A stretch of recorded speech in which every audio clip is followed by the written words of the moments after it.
थोडी नाही आलं. सर्वप्रथम देवारे सरांना नमस्कार करते आणि त्यांचं स्वागत करते. उबल madam, Mukesh sir, Dalvi sir, Shinde sir, Ranjana madam, सर्व कुलकर्णी परिवार, कुलकर्णी विद्यार्थी समूह या सगळ्यांचं मनापासून स्वागत आहे. सर्वतोभद्र सारख्या विषयाचं विवेचन तिसऱ्या राऊंडमध्ये अधिक सूक्ष्मतेने सर घेत आहेत. गेल्या पिरियडला सर्वतोभद्रचे जे सूक्ष्मांश आहेत त्याचे सूक्ष्मतेचे पैलू उलगडून सांगण्याबाबत सरांना विनंती करण्यात आलेली आहे. अर्थातच प्रत्येक पिरियडला सूक्ष्मांशाचे सूक्ष्म पैलू हे सरांनी उलगडून दाखवलेले आहेतच, पण तरी सुद्धा एकत्रित कलेक्शन असावं अशी आवाज गेला. सहजच विद्यार्थ्यांची मानसिकता गोष्टीचा आपल्याला जास्तीत जास्त फायदा मिळणार आहे. सर्वतोभद्र ही अष्टपैलू अशी पत्रिका आहे. त्यामुळे जीवनाचा सगळ्या अंगाने कुंडलीचा सर्वार्थाने मागे पुढे घडणाऱ्या घटना आणि नक्षत्रनिहाय नाडीनिहाय अशा सगळ्या घडणाऱ्या घटना, चंद्राच्या मुवमेंट पर्यंत छोट्या छोट्या कालावधीसाठीच्या घटना या आपण या कुंडलीमध्ये या पद्धतीमध्ये बघू शकतो. तेव्हा या पद्धतीचं नेहमीच स्वागतच राहील आणि सरांना पुढच्या लेक्चरसाठी मी विनंती करते. धन्यवाद. धन्यवाद मॅडम, धन्यवाद धन्यवाद. सगळ्यांचं स्वागत आहे. त्यामध्ये पहिल्यांदा आपलं स्वागत हळदणकर मॅडमने केले, त्यांचं स्वागत आहे. इत्यादी सर्व मंडळी, कुबल मॅडम आहेत, दळवी साहेब आहेत, मुकेश भाऊ आहेत, देशमुख मॅडम आहेत, सर्व कुलकर्णी आहेत. त्यानंतर चव्हाण मॅडम का आलेले नाही आहेत, तरी सुद्धा त्यांचं स्वागत करतो. रस्त्यात कुठेतरी असतील तर त्या ह्याच्यामध्ये आपल्या सगळ्यांचं स्वागत आहे. आज आपण सर्वतोभद्र चक्र या विषयावरती चर्चा करणार आहोत. मला असं वाटतं की तुम्हाला वेद वगैरे सगळं कळले असेल, तरी सुद्धा काही समस्या असतील. आता त्या दिवशी आपल्या कुलकर्णी मॅडम म्हणाल्या की त्यांना सूक्ष्मांशाच्या बद्दलचा जो फलादेश आहे तो प्रत्येक ग्रह काय काय करू शकेल या बाबतीमध्ये त्यांना विचारायचा होता. आज त्या उपस्थित नाहीयेत. तरी सुद्धा आजचा विषय तुम्हाला काय कळलं नाही याबद्दल आपली चर्चा करूया. आणि त्याच्यामध्ये काही त्रुटी आहेत का, त्याच्यामध्ये काही कालावधीचा काही प्रश्न आहे का, असा सगळा जो भाग आहे तो आपण विचार करणार आहोत. तर त्याकरता काही वक्री ग्रह, काही मार्गी ग्रह, काही अस्तग्रह ह्याबद्दल काही सूचना असतील किंवा काही समस्या असतील तर अवश्य विचारा. तर आता मला असं वाटतं की पूर्णपणे क्लासचं जे रीडिंग आहे ते रीडिंग आपण केलेलं आहे. तरी सुद्धा तुमच्याकडे अन्य कुंडली जर आली तर त्याच्याबद्दल जर काही प्रश्न असेल तर तो प्रश्न कसा सोडवावा, त्याच्यामध्ये थोडासा भाग असा राहून गेलेला आहे की जसं मारक स्थानावरती आपण प्राथमिक याच्यामध्ये भरपूर चर्चा केली होती, पण सर्वतोभद्र चक्रामध्ये हा आपण विचार केला नव्हता. इत्यादी क्लासेसमध्ये आपण मारक स्थानाबद्दल विचार केलेला आहे. तर मारक स्थानाची दोन भूमिका आहेत मारक स्थानाच्या, त्या मी थोडस तुम्हाला सांगतो. प्रत्येकाने आपापली कुंडली अनुभव करून घ्यावी आणि त्याच्यावरती तुम्हाला कळेल की या ठिकाणी मारक स्थान कसं काय ऑपरेट होतो किंवा काय फलादेश देतो. मारक स्थानाचा फलादेश पाहते वेळी एक तर मारस्थानामध्ये असणारा ग्रह याला यदा कदाचित एखाद्या पापग्रहाने म्हणजे राहू शनी केतू ह्या ग्रहाने जर वेध लावला असेल ग्रहाला, तर तो ग्रह जर मारकस्थानाचा अधिपती असेल किंवा मारकस्थानामध्ये असणारा ग्रह असेल तर त्या ठिकाणी सप्तम स्थान आणि धनस्थान या दोन मारकस्थानावरती बऱ्याचशा कुंडलीचा फलादेश जो आहे तो फार अवलंबून आहे. आणि पूर्व आचार्यांनी तसा नियम करून ठेवलेला आहे की तो ग्रह कुठलाही असला, आता जर समजा काही वेळेला असं होऊ शकतं की राहू केतू हे जरी मारक स्थानात असले ते काही एकमेकाचे मित्र नाही आहेत, पण तरी सुद्धा जर समजा राहूला जर केतूने वेध लावला, तो लावता येतो, लागतो, तर तशा वेळेला सुद्धा त्या ठिकाणी यथा कदाचित मारकस्थान म्हणजे धनस्थान आणि सप्तम स्थान याबद्दलचे काही प्रश्न उपस्थित होऊ शकतात. तर त्याचा कालावधी जो आहे तर राहू जसा आपण सांगितलेला आहे की किती काळ तो तिथे वेध लावेल, तर 60 दिवसाचा अवधी म्हणून आपण सूचित केला होता. तर 60 दिवस त्या पर्टिक्युलर केतू राहूला किंवा राहू केतूला असा वेध लावेल, त्यावेळेला समस्या घडेल. किंवा इत्यादी जे सूर्यादी ग्रह जे आहेत, उदाहरणार्थ सूर्य सुद्धा जर समजा धनस्थानात असेल आणि सूर्य हा मार्केश असेल कर्क लग्नाला, तरी सुद्धा जातकाच्या जीवनामध्ये यदा कदाचित राहू केतू शनी यांनी जर वेध लावला, तर शनीचा वेध जो आहे तो 110 दिवसाचा आहे, तुम्हाला माहिती आहे. तर त्यावेळेला काही कौटुंबिक घटना घडू शकतील. तर आता काही लोकांनी त्याच्यावरती भरपूर भरपूर काही विश्लेषण केलंय, पण तसं नाही. कौटुंबिक आर्थिक हे जे प्रश्न उपस्थित होतील. दुसरा भाग असा आहे की जर समजा शनी सारखा ग्रह मारक स्थानामध्ये असेल, तर तो इत्यादी कुठल्या स्थानाचा अधिपती आहे. म्हणजे शनीला 2 राशी आहेत, मकर आणि कुंभ. आणि जर समजा एखाद्या वेळेला मिथुन लग्न आहे असं आपण समजू, तर मिथुन लग्नाला आपण बघितलं तर त्या ठिकाणी अष्टमेश आहे आणि भाग्येश आहे. तर ह्या त्रिकोण स्थानामध्ये म्हणजे मूळ त्रिकोण राशी जी आहे ती कुंभ आहे, तर त्या राशीला त्या स्थानाला जास्ती त्रास होईल. म्हणजे जर शनी सारखा ग्रह जर त्या ठिकाणी असेल आणि त्याला जर वेध लागला असेल, तर तो वेधकर्ता ग्रह स्वतः शनी असेल तरी, राहू असेल तरी, केतू असेल तरी, हे 3 ग्रह जेव्हा दीर्घकालीन वेध लावतात, त्यावेळेला जातकाच्या जीवनामध्ये 60 दिवस आणि 110 दिवस अशा तऱ्हेचे काही घटना घडू शकते विदिन दॅट पिरियड. आता त्याच्यामध्ये सर्वतोपरी चक्रामध्ये जर अँगल तुम्ही विचार केला, तर त्या ठिकाणी बऱ्याच वेळेला 2-2 ग्रह एकेका ग्रहाला किंवा अन्य ग्रहांना सुद्धा आकाशामधून वेध घेत असतात. तर त्यावेळेला सुद्धा तुम्हाला सूचित करणं गरजेचं आहे की ह्या ज्या घटना होत आहेत तर त्या कशामुळे आहेत आणि त्या घटना कधी चांगल्या स्वरूपामध्ये येऊ शकते. तर त्यावेळेला तो वेध कधी जातोय आणि तिथून तो स्थान जे आहे ते निघून गेलं की त्या ठिकाणी वेध जर निघून गेला तर त्यावेळेला घटना घडलेली थांबेल किंवा घटनेचा जो काही उद्रेक झाला असेल त्याच्यामध्ये काही परिवर्तन होऊ शकेल. असा जो भाग आहे तो तुम्हाला व्यवस्थित पाहता आला पाहिजे. आता ह्याच्याबद्दल काही तुम्हाला प्रश्न आहे का, सांगा. आता आपण जे काही सांगितलं ते.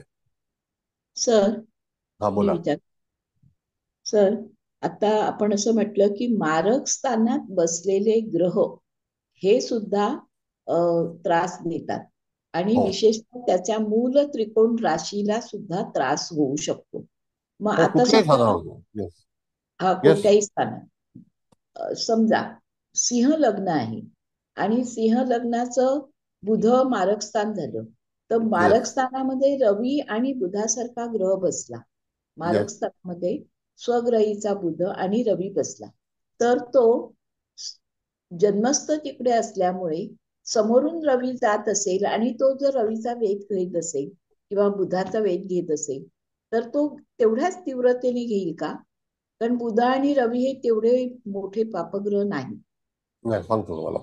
आता पहिला भाग असा आहे मॅडम की आपल्याला इथे वेदशास्त्र जेव्हा शिकायचं आहे, तर त्यावेळेला तुम्ही रवी आणि बुध हे कन्या राशीमध्ये निश्चित करेल, बरोबर आहे की नाही. होय, होय. कन्या राशीमध्ये ज्या वेळेला आरंभ नक्षत्र जे आहे ते उत्तर आहे, मध्ये आहे हस्त आणि नंतर आहे 2 चरणाचं चित्रा. आता हा, हे 2 ग्रह, कदाचित 3 ग्रह पण असू शकतात, नाही असू शकत असं नाही. तर त्यावेळेला ते ग्रह कोणत्या नक्षत्रात आहेत, तर आपला इथे जो वेदकर्ता ग्रह जो आहे तो वेदकर्ता ग्रह, आता ह्या 3 नक्षत्र मी तुम्हाला सुचवलेली आहेत. तर हो, त्यातल्या त्यात आपण जर असा विचार केला, तर एखादा ग्रह रेवती नक्षत्रातून उत्तरा नक्षत्राला वेध लावेल. तर हा, उत्तरा नक्षत्रामध्ये कोण आहे आणि वेदकर्ता ग्रह कोण आहे, हा एक भाग आहे. हा, म्हणजे तुम्ही सांगितलं की त्या ठिकाणी 3 ग्रह किंवा 2 ग्रह आहेत, आपण 2 ग्रह बघू. मग हम्म, 2 ग्रहामध्ये समजा त्या ठिकाणी कन्या राशीला त्रिपाद नक्षत्र हे उत्तरा फाल्गुनी आहे, नंतर हस्त आहे आणि मग चित्र आहे. चित्र आहे. तर पहिल्यांदा तुम्हाला कन्फर्म करायचं आहे की ग्रह हा कोणत्या स्थानात आहे. हा. तुम्हाला सांगा कोणत्या स्थानात, कोणत्या नक्षत्रात आहे. समजा ग्रह चित्रा नक्षत्रात आहे. Okay fine. आता चित्रा नक्षत्रात जर ग्रह असेल तर हा त्या ठिकाणी उजवा वेध लागणार असेल, समजा हा उजवा वेध लागणार असेल तर त्या ठिकाणी कुठल्या नक्षत्रामध्ये ग्रह आल्यानंतर त्या ठिकाणी एखाद्या ग्रहाला तो वेध, चित्रा नक्षत्रामध्ये असणाऱ्या ग्रहाला वेध लावतो. कारण गोचरीचा ग्रह ह्यालाच वेधकर्ता ग्रह म्हणून विचार केलेला आहे. कळलं का? आता चित्र आहे, हो- स्वाती आहे, विशाखा आहे, बरोबर आहे की नाही? मग होय. आता अनुराधा आहे, ज्येष्ठा आहे आणि मूळ. मग मूळ नक्षत्राचा वेध जो आहे तो हस्त नक्षत्राला लागतो का? का चित्राला लागतो? कागद निघेल तुम्ही कुठला चित्राला कुठच्या लागतो ना. चित्राला लागतो सर. हरकत नाही, चित्राला लागतो. म्हणजे चित्रा नक्षत्रात ग्रह सांगितलंय का तुम्ही? आम्ही म्हटलं तुम्हाला चित्रा नक्षत्रात आहे. हरकत नाही. हा चित्रा नक्षत्र कन्या राशीमध्ये 2 सिंह नवमास आणि कन्या नवमास आहे. हा कळलं का? तर पहिल्याचा चौथा म्हणजे त्या ठिकाणी आपण विचार केला तर चित्रा, स्वाती, विशाखा, बरोबर आहे की नाही? मग हो. तसं अनुराधा, ज्येष्ठा आणि मूळ, मग चौथ्या चरणामध्ये तो जाऊ शकत नाही. कारण का? की पहिल्या चरणामध्ये किंवा दुसऱ्या चरणामध्ये ग्रह असू शकतो कन्या राशीमध्ये, बरोबर आहे? हा होय. हा हा, मग आता 27 वर आहे. बुध बुध किती असेल? नाही, पहिला एक ग्रह सांगा. पहिला एक ग्रह 27 अंशाला आहे, मग तो त्या सांगितलं असेल. ठिकाणी चित्रा नक्षत्राच्या दुसऱ्या चरणात आहे. तर मूळ नक्षत्राचं मिथुन नवमास आहे, तिथून एखादा ग्रह जात असेल तर त्या ठिकाणी तो वेध लावेल. चार्ट मध्ये बघा, आहे का चार्ट मध्ये तसं? होय, बघते आहे. मिथुन, हो हा सर हा आहे. नक्षत्र मूळला डावा घेतो वेद. हा, बरोबर आहे. नाही नाही, एक मिनिट. चित्रातून नाही, मूळतून जर एखादा ग्रह जात असेल तर उजवा वेध चित्रा नक्षत्राच्या द्वितीय चरणामध्ये मिथुन नवमाशामध्ये जोपर्यंत ग्रह येत नाही तोपर्यंत वेधकर्ता ग्रह हा त्याला वेध लावू शकत नाही. आहे का शिंदे मॅडम? बघा, हो सर आहे, तसंच आहे. मिथुन बरोबर आहे. नवमांशातून वेध लागतो. हो हा, बरोबर आहे. येस. आता त्याच्यानंतर पहिलं चरण जे आहे ते चौथ्याला लागेल, म्हणजे तो सिंह नवमास आहे, बरोबर? म्हणजे धनु राशीला कर्क नवमास जो आहे, मूळ नक्षत्राचं चतुर्थ चरण, तो पहिल्या चरणाला वेध लावतो चित्रामध्ये.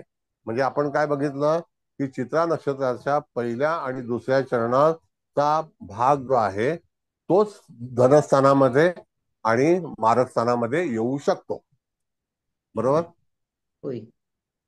नाही का? हो सर. बरं, हो आता सर बरोबर आहे. आता वेधकर्ता ग्रह कोण आहे त्याच्यावरती मॅडम कसं सांगतो तुम्हाला, की जर समजा चंद्र असेल तर एखादा चंद्र 6 तास 10 मिनिटासाठी सुद्धा वेध घेऊ शकतो, 6 तासासाठीच पण घेऊ शकतो.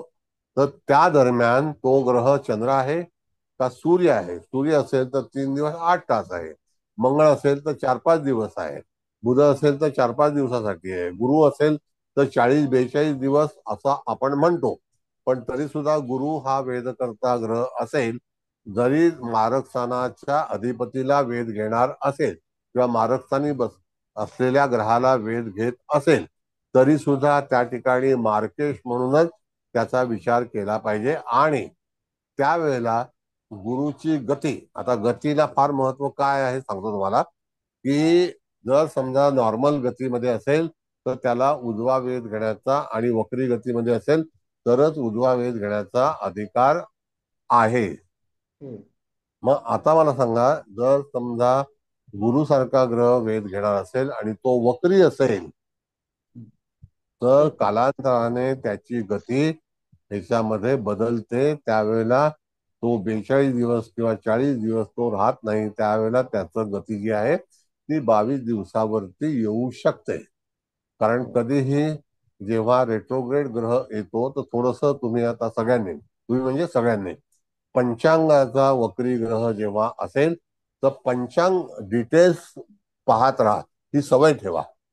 म्हणजे पंचांगकडे तुमच्याकडे असेल आणि एखादा ग्रह वक्री तुम्हाला दिसतोय तर तो कोणत्या गतीने माघारी चाललेला आहे,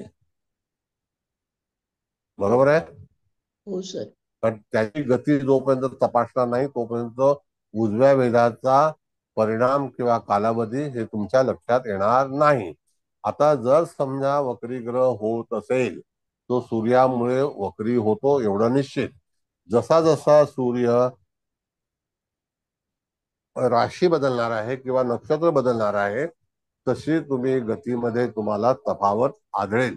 म्हणून मी विनंती करतो नेहमी की तुम्हाला पंचांग समोर ठेवून जो ग्रह वक्री असेल त्याची थोडीशी तपासणी करणं अत्यंत आवश्यक आहे. हा सर्वतोभद्र चक्रामधला वक्री ग्रहाचा मुख्य भाग आहे. हो सर. बरोबर आहे. म्हणजे तिथे तुम्हाला ते तपासलं पाहिजे. शनीसारखा ग्रह वक्री असेल तर त्यावेळेला 110 दिवस नसून कधी कधी तो त्या ठिकाणी 64 दिवस 65 दिवसावरती होऊ शकतो. म्हणजेच काय की तो गती कमी कमी होत जाते, मागे मागे जातो, तर तो 110 दिवस वेध लावत नाही. आणि भाग असा आहे की वेधकर्ता ग्रह ज्या दिवशी वक्री झालाय त्यावेळेला त्याचे अंश त्या पर्टिक्युलर नवमासामध्ये किती होते. जसं उदाहरणार्थ आपण विचार केलाय चित्रा नक्षत्राच्या चतुर्थ चरणाबद्दलचा, म्हणजे तो मिथुन नवमासामधून एखादा ग्रह वेध लावणार आहे. तर चित्रा नक्षत्रामधून जेव्हा एखादा ग्रह वक्री होणार आहे तर तो मागच्या नवमासामध्ये येणार, म्हणजे सिंह नवमासामध्ये येणार आहे. पर्टिक्युलर तो त्या दिवशी प्रवेश केला असेल, वक्री झाला असेल असं समजा.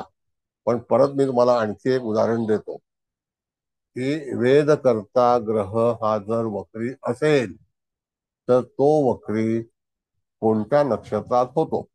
उदाहरण जसं की शनी महाराजासाठी आपण बघूया, गुरुसाठी बघूया. तर ज्या वेळेला धनुराशी, म्हणजे थोडस निरीक्षण फार महत्वाचं आहे, हे टेक्निकल हा पार्ट आहे. जर समजा धनुराशीमध्ये गुरु ग्रहाने प्रवेश केला, ऍग्री, बरोबर आहे, जोपर्यंत तो 10 अंश चालणार नाही तो अतिचारी होणार नाही. त्याच्यानंतर तो पुढे जाऊन पुन्हा त्या 10 अंशाला येईपर्यंत त्याला बराच कालावधी लागेल. म्हणजे तो पहिला मार्गी होईल, अतिचारी होईल, आणि तो ज्या वेळेला मकर राशीच्या म्हणजे उत्तराषाढा नक्षत्राच्या पहिल्या चरणाच्या थोड्याशा अंशावरती जाईल आणि तो परत रेट्रोगेट होईल. त्यावेळेला त्याला उजवा वेध घेण्याचा अधिकार असेल, पण तो तिथे मिथुन नवमासापर्यंत येईपर्यंत त्याची स्थिती वक्री असेल का, हा भाग आहे. कळलं? आलं लक्षात सगळ्यांच्या बाबतीत? हो सर. म्हणजे एखादा ग्रह जर वक्री होत असेल तर त्यावेळेला त्याने वक्री त्याचा आरंभ, एक लक्षात ठेवा, टेक्निकल प्रोसेस हा, नाही तर दुकान उघडले की वक्री, दुकान उघडले की मार्गी, असं करू नका. जर टेक्निकलच्या याच्यामध्ये आपण जर विचार केला, वक्री ग्रह एका राशीमध्ये गुरुसारखा ग्रह केव्हा होतो आणि शनीसारखा ग्रह केव्हा होतो.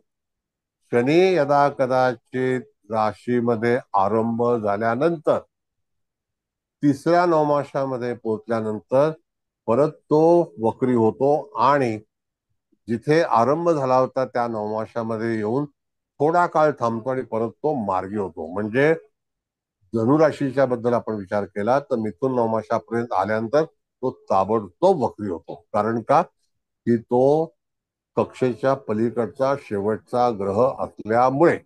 गुरुचं तसं नाहीये. गुरुचं जोपर्यंत शेवटच्या याच्यामध्ये येत नाही, 26 अंश 40 केलेच्या आणखी थोडं पुढे, म्हणजे साधारणतः आपण समजू 27 अंशापर्यंत आल्यानंतरच त्याला वक्री होण्याचे अधिकार सूर्याने दिलेले आहेत.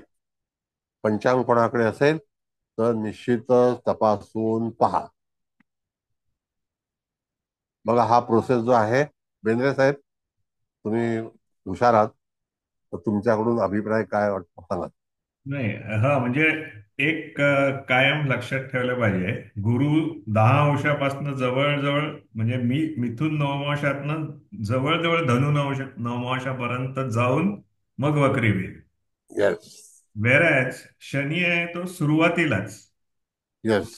मेष नवमांशापासून मिथुन मिथुन पर्यंत जाईल ना आपण म्हणला. आणि मग परत मागे. परत मागे येईल, परत मेष पर्यंत जाईल आणि मग परत मागे येईल. येस. हे येस. हा नियम आहे. नियम आहे. म्हणजे हा लिहून ठेवतो मी आता. हा नियम बघा आता असा आहे. शनी आणि गुरुसाठी म्हणजे. हा सांगतो बेंद्रे साहेब, असं हा, आहे की हे कुठल्या पुस्तकात लिहिलेलं नाही. बरोबर. हे आपल्याला शोधायचं आहे, नंबर हो. वन. हो. नंबर टू, हे का होतं असा जर समजा प्रश्न आला, आता हम्म. समजा तुम्ही एखाद्या व्याख्यानाला गेलात हम्म. आणि एक मूर्ख मनुष्य त्याच्यामध्ये वक्री ग्रहाचं सांगतो, 2 ट्रेन चालल्यात, असं होतं तसं होतं, असे भरपूर वक्ते असतात. हो. त्याला आम्ही म्हणतो स्तुती पाठक आणि मूर्ख वक्ता. हम्म. हम्म. ते काय करतात, समोरचा प्रेक्षक पण मूर्ख असतो आणि वक्ता पण मूर्ख असतो. तो काही बडबडतो आणि निघून जातो प्लॅटफॉर्मवरून, म्हणजे मंचावरून. हम्म. कळलं? तर हो. आपण आपलं ऐकतो आणि नंतर मग दुसऱ्याला आपण लेक्चर झाडतो. नाही, त्यापेक्षा स्वतः कंटिन्युअस ऑब्झर्व करणं हे सगळ्यात चांगलं आहे. नाही पण आता ही स्थिती आपल्याला कळणं आवश्यक आहे की नाही? हो, नक्की नक्की. हा. का दुकान उघडल्या उघडल्या पहिला मी वक्री तुमच्या माथी मारतो आणि दुकान बंद होईपर्यंत वक्री मारतो. सर, जसे तुम्ही आता गुरु आणि शनीचे नियम सांगितले, असे हो. प्रत्येक ग्रहासाठी असे नियम असतील ना? नाही, आता राहू केतू कायम वक्री असतात. तर कायमच वक्रे असतात. बरं, आता राहिला बुध आणि शुक्र. हा. बुध शुक्रासाठी वेगळे नियम आहेत, कारण का की बुध 22 अंश पुढे गेल्यानंतर तो वक्री होतो रवीपासून. 9 पासून 22. हा. आणि शुक्र हा 42 अंश मागे गेला की वक्री होतो आणि पुढे गेला की वक्री होतो. मागे गेल्यानंतर तो पुन्हा आपल्याकडे येतो. हम्म. तो त्याला पेंड्युलम सोडून सारखं आहे, पेंड्युलम सारखं. हा, काय म्हणतात? पेंड्युलम जसा असतो, हा, जसं टेलिग्राम. 42 मागे 42 पुढे. येस. आता राहिला भाग का माहितीये का, सांगतो तुम्हाला. आणि आपल्याला सगळं क्लिअर करायचंय आणि तुम्हाला चांगलं ज्योतिष शिकायचंय, एवढं लक्षात घ्या. आता बुध हा 22 अंशच का? नंबर वन, कारण का की त्याचा पल्ला जो आहे, मुल्ला की दौड मस्जिद तक, हम्म. आहे की नाही? बरोबर आहे. तसा हा मुल्ला आहे. हा कुठपर्यंत जाऊ शकतो? हो, त्याची हा धाव 22 तिथपर्यंतच अंश आहे. तिथपर्यंत आहे. तिथे गेल्यानंतर पुन्हा तो, कारण का की बुधाची कक्षा ही रवीच्या शेजारी आहे. हो. टेक्निकल, हा टेक्निकल. हम्म. बरोबर आहे. बरोबर. म्हणजे तो लवकर तिथे त्याच्या पलीकडे जाऊ शकणार नाही. हो. बरं, आता शुक्राची कक्षा ही सूर्याच्या राशीपासून 60 अंशावरती आहे. म्हणजे हम्म. सूर्याची रास मघा नक्षत्र, हम्म. आणि तिथ्यानंतर जे नक्षत्र येईल त्या ठिकाणी आपण चित्रा नक्षत्राचं 3रं चरण, हम्म. तिथून शुक्रच सुरू होतो. बरोबर आहे. म्हणजे जिथे तूळ राशीचा आरंभ होतो. बरोबर आहे. हो. तर त्यावेळेला तुम्ही बघितलं तर पहिले 30 कोणाचे, तर बुधाच्या राशीतले. हम्म. त्याच्यानंतर 42 कधी येतील, तर 30, 12, 42 होतात की नाही? हो, 30 आणि 12, 42 होते. बरोबर. बरोबर आहे. म्हणजे स्वाती नक्षत्राच्या पहिल्या चरणापर्यंत तुम्ही बघितलं तर त्या ठिकाणी बुधाच्या राशीपासून स्वाती नक्षत्राच्या धनु नवमाशापर्यंत 40 अंश होतात. बरोबर. नाही? हो. बरोबर आहे. बरोबर आहे का? हो. 30, 30 ते, आणि हे 10, 40. हम्म. बरोबर आहे. हो. बरं, आता तो 42 का? हम्म. कारण तो स्वाती नक्षत्रामध्ये 2 दिवस चालल्यानंतर परत त्याला मागे जायचंय, हे हो. ठरलेलं आहे. हम्म. आणि ते भूमध्य स्थितीमध्ये रवी हा त्याला पुन्हा मागे आणणार. हम्म. त्यानंतर रवी त्याच्या सोबत जाणार, परत ते रमणार हम्म.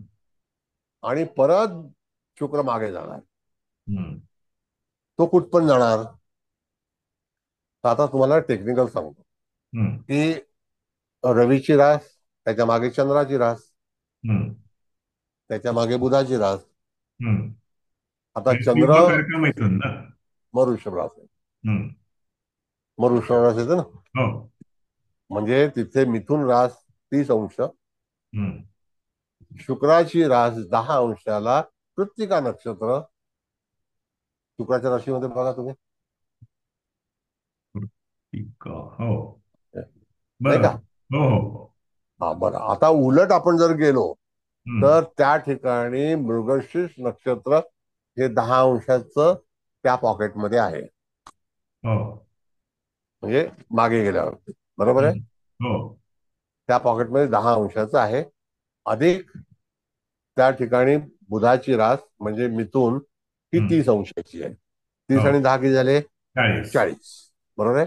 हम्म. आता मृगशीर्षच्या अगोदर लागतं नक्षत्र कुठलं आपण बघितलं? रोहिणी. रोहिणी. म्हणजे तो रोहिणीच्या पहिल्या चरणाला स्पर्श करेल आणि परत तो रवीला भेटण्यासाठी परत जाईल. हम्म. हा प्रोसेस तुम्हाला टेक्निकली मी समजावून सांगितला. आता तुम्ही म्हणता खगोल खगोल खगोल, तर खगोल हेच आहे. हम्म. ते सर मी तर नंतर लिहून ठेवतो हे सगळं. आणि ज- जसं म्हणजे तुम्ही सांगितलं तसं पंचांग रोजच्या रोज बघून हा फिनॉमेनन जेव्हा ऑब्झर्व करू तेव्हा ते पक्क डोक्यात घुसेल. येस. आता शिंदे मॅडम हुशार आहेत. शिंदे मॅडम, तुमचं काय मत आहे? हो, नमस्कार सर. बरोबर आहे. गुरु बरोबर 27 अंशालाच वक्री झालाय. 12 ऑक्टोबरला पंचांगाप्रमाणेच. आणि बरोबर. 4 फेब्रुवारीला तो 17 अंशावर म्हणजे 10 अंश हे होऊन पुढे मार्गी होणार. अगदी तुम्हाला सगळं पाठच आहे सर. आम्हाला बघावं लागतं पंचांग, पण आता ती प्रोसेस इतकी लक्षात आली छान आता. खूप हो. छान. हो सर. तर त्या अनुषंगाने मला असं विचारायचं आहे की हो. एका अर्थाने वक्री ग्रह चांगले म्हटले पाहिजेत कारण ते कमी दिवस असतात त्या नववर्षात. नाही, चांगले म्हटलं नाही. आता चांगले ऐका. म्हणजे माझं काय म्हणणं की इतर वेळा जसं ते एक आता फॉर एक्झाम्पल शनी 110 दिवस आहे, तो वक्री झाला तर कधी कधी तुम्ही म्हणला 64-65 दिवस इतका कमी होऊ होऊ शकतो. तर इम्पॅक्टच्या दृष्टीने ते बरं. सांगतो सांगतो सांगतो. आता तुम्हाला शुक्र आकाशामध्ये दिसतोय नैऋत्यला, बरोबर आहे की नाही? हो. मकर राशीमध्ये, हम्म. बरोबर आहे. हम्म. आता हा महिना कोणता आहे? तर डिसेंबर. हो. 15 डिसेंबर होऊन गेलेले आहेत, हो. बरोबर आहे की नाही? हम्म. म्हणजे आता बरोबर आकाशामध्ये मिथुन लग्न उडवून कर्क लग्नाची तयारी सुरू झालेली आहे. हम्म. शिंदे मॅडम, आता आकाशात कर्क लग्नाचा आरंभ झालाय का नुकताच?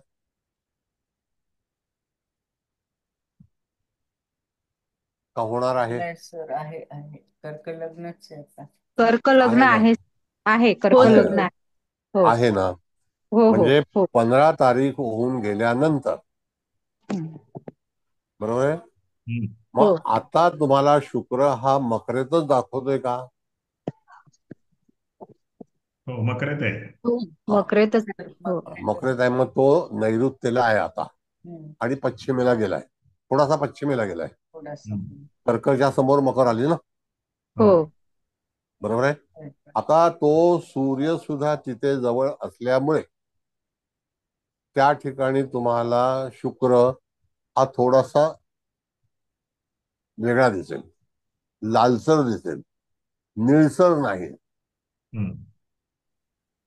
कारण रवी कसा आहे, नारंगी आहे ना. हो.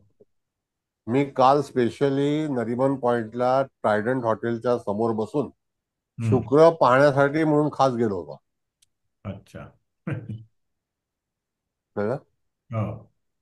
मग शुक्र तेव्हा बरोबर दिसतो, कारण समुद्रातून शुक्र मावळताना अतिशय उत्तम दिसतो, हम्म. डोंगरातून नाही. म्हणजे बरोबर. तुम्हाला ते कॅल्क्युलेशन बघितलं आपण, तर सूर्य आणि शुक्र. आता सूर्य ह्या वेळेला धनुराशीत आहे एवढं नक्की, हो. बरोबर आहे. हो. हो. मकर राशीत शुक्र आहे एवढं पण नक्की. हो. म्हणजे ते हो. एक राशांतर योगामध्ये आहेत. हो. मग शुक्राची स्थिती वक्री आहे का? नाही आहे आता. नाही आहे. नाही. नाही होणार, हम्म. कारण ते एक राशांतर योगात आहे ना. तो जर हम्म. पुढे पुढे गेला, आहे. आत्ता पुढे आहे ना शुक्र रवीच्या. आणखी पुढे गेला, हा. तर तो त्याला मागे आणता येईल. हो. कळलं का? हम्म. असा भाग आहे. बरोबर. आता तो बरेच दिवस पुढेच आहे म्हणजे. हा पुढेच राहणार तो. आता पुढे जात जात जात आणखी पुढे जायचा प्रयत्न केला. आता बघा असं आहे, 2 मार्चला तो वक्री होतोय. आता असं आहे साहेब, की शुक्र म्हणजे दासी आहे. हम्म. दासी जर पुढे जायला लागली हम्म. तर राजा काय करेल? खेचून मागे गेले. हा. कळलं? कळलं. जास्त आणि पुढे अलाउड नाही. परमिटेडच नाही, परमिटेड नाही. मग आपल्या आता कक्षेत राहील. बुध हा आपला युवराज आहे. हो. मग तो 22 अंशाला जे लहान मूल खेळतं ते हम्म. अंगणामध्येच खेळतं बरोबर आहे. आणि ते आपल्या दृष्टीत असतं. हम्म. बघा तुम्ही, बरोबर आहे. बुध हा दृष्टीत असतो, म्हणून तो राजाच्याच दृष्टीत असतो. लोकांना बुध हा लवकर पाहता येत नाही. बुध हम्म. हा केव्हा पाहता येतो? जेव्हा तो सूर्याच्या अलीकडे असतो. आणि हो. तो छोटासा सूर्य ज्या वेळेला मावळेल त्याच वेळेला पश्चिमात्य म्हणून बुधाचं वर्णन येतं. बुध पश्चिमात्य बरोबर आहे. पण त्याच आत्ता वेळेला तो पाहायला. पलीकडे आहे ना. हा आत्ता बुध हा वृश्चिकीकडे आहे. हा आणि बरोबर आहे. आता सूर्य आता तिथे तुम्हाला बुध पाहता येईल, पण तो पाहता येईल. अंधुक आहे. हा. अगदी 2 तासच बघते. येस, एकदम अंधुक आहे. म्हणजे आकाश तुम्हाला पाहण्यासाठी किंवा आकाशातली स्थिती पाहण्यासाठी तुम्हाला असंच वर्णन करता आलं पाहिजे. बरोबर आहे. कळलं सर. थँक्यू. थँक्यू. म्हणजे त्या ठिकाणी कुठल्याही ग्रहाची स्थिती, आता आपण शनी पाहिलं, राहू केतूचा काही विचारच करायचा नाहीये, ते एकाच गतीने धावणार आहेत. हो. राहू आता केतू जसं सूर्य आणि चंद्र यांचं चौघांचा हा नाहीच विचार करायचा, बाकी येस, उरलेलं. आता जसं शिंदे मॅडमने सांगितलं की 27 अंशाला जाऊन म्हणजे 26-40, हम्म. 26-40 नंतर 20 कलेने 27 होतात. ऐका, हा. मग 20 कलाच त्याला परमिटेड आहे पुढे जाण्यासाठी, नंतर परत मागे यायचंय. हम्म. त्यांची ग्रहांची हद्द ठरलेली असते. बरोबर. त्या हद्दीच्या पुढे ग्रह काय कोणी जाऊ शकत नाही. बरोबर. जर ग्रह जाऊ शकत नाही तर आपण कुठे जाणार? हो. करेक्ट. नाही का? होय सर. हे नियम आहेत. थँक्यू. आता अगदी छान समजलं. हा. नाहीतर काय आपलं, मी वाचतोय तुम्ही लिहिताय, खाली मान घालून लिहित बसा, लिहित बसा, लिहित बसा. सर आणखी मंगळाचं पण सांगा ना. हा, मंगळाचं सुद्धा असंच आहे. वा, कुलकर्णी का? कुलकर्णी ना? हो हो. हो हो हो सर. हा.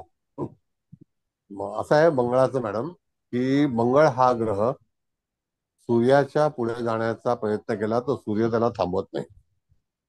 तो जेव्हा पुढे पुढे जातो, तो सूर्याच्या पासून पुढे 5 राशी गेली. आता बघा, मंगळ हा वक्री आहे. आता मंगळ कर्क राशीत आहे, सॉरी, बरोबर आहे. सूर्य हो धनु राशीमध्ये आहे, हो षडाष्टक योगात आहेत. हो. आता ते दीर्घकाळ षडाष्टकामध्ये राहतील. त्याच्या अगोदर ते समसप्तकामध्ये होते.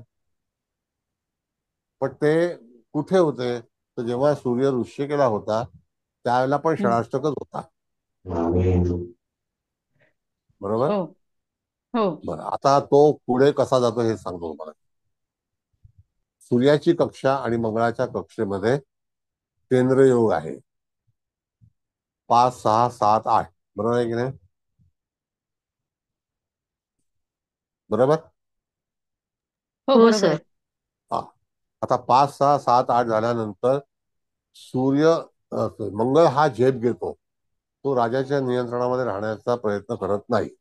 त्याला तो पुढे जातो, आणखी पुढे जातो, आणखी हं. पुढे जातो. मग 1 राशांतर होतो, 2 राशांतर, त्रिएकादशी होतो, मग केंद्रयोग होतो.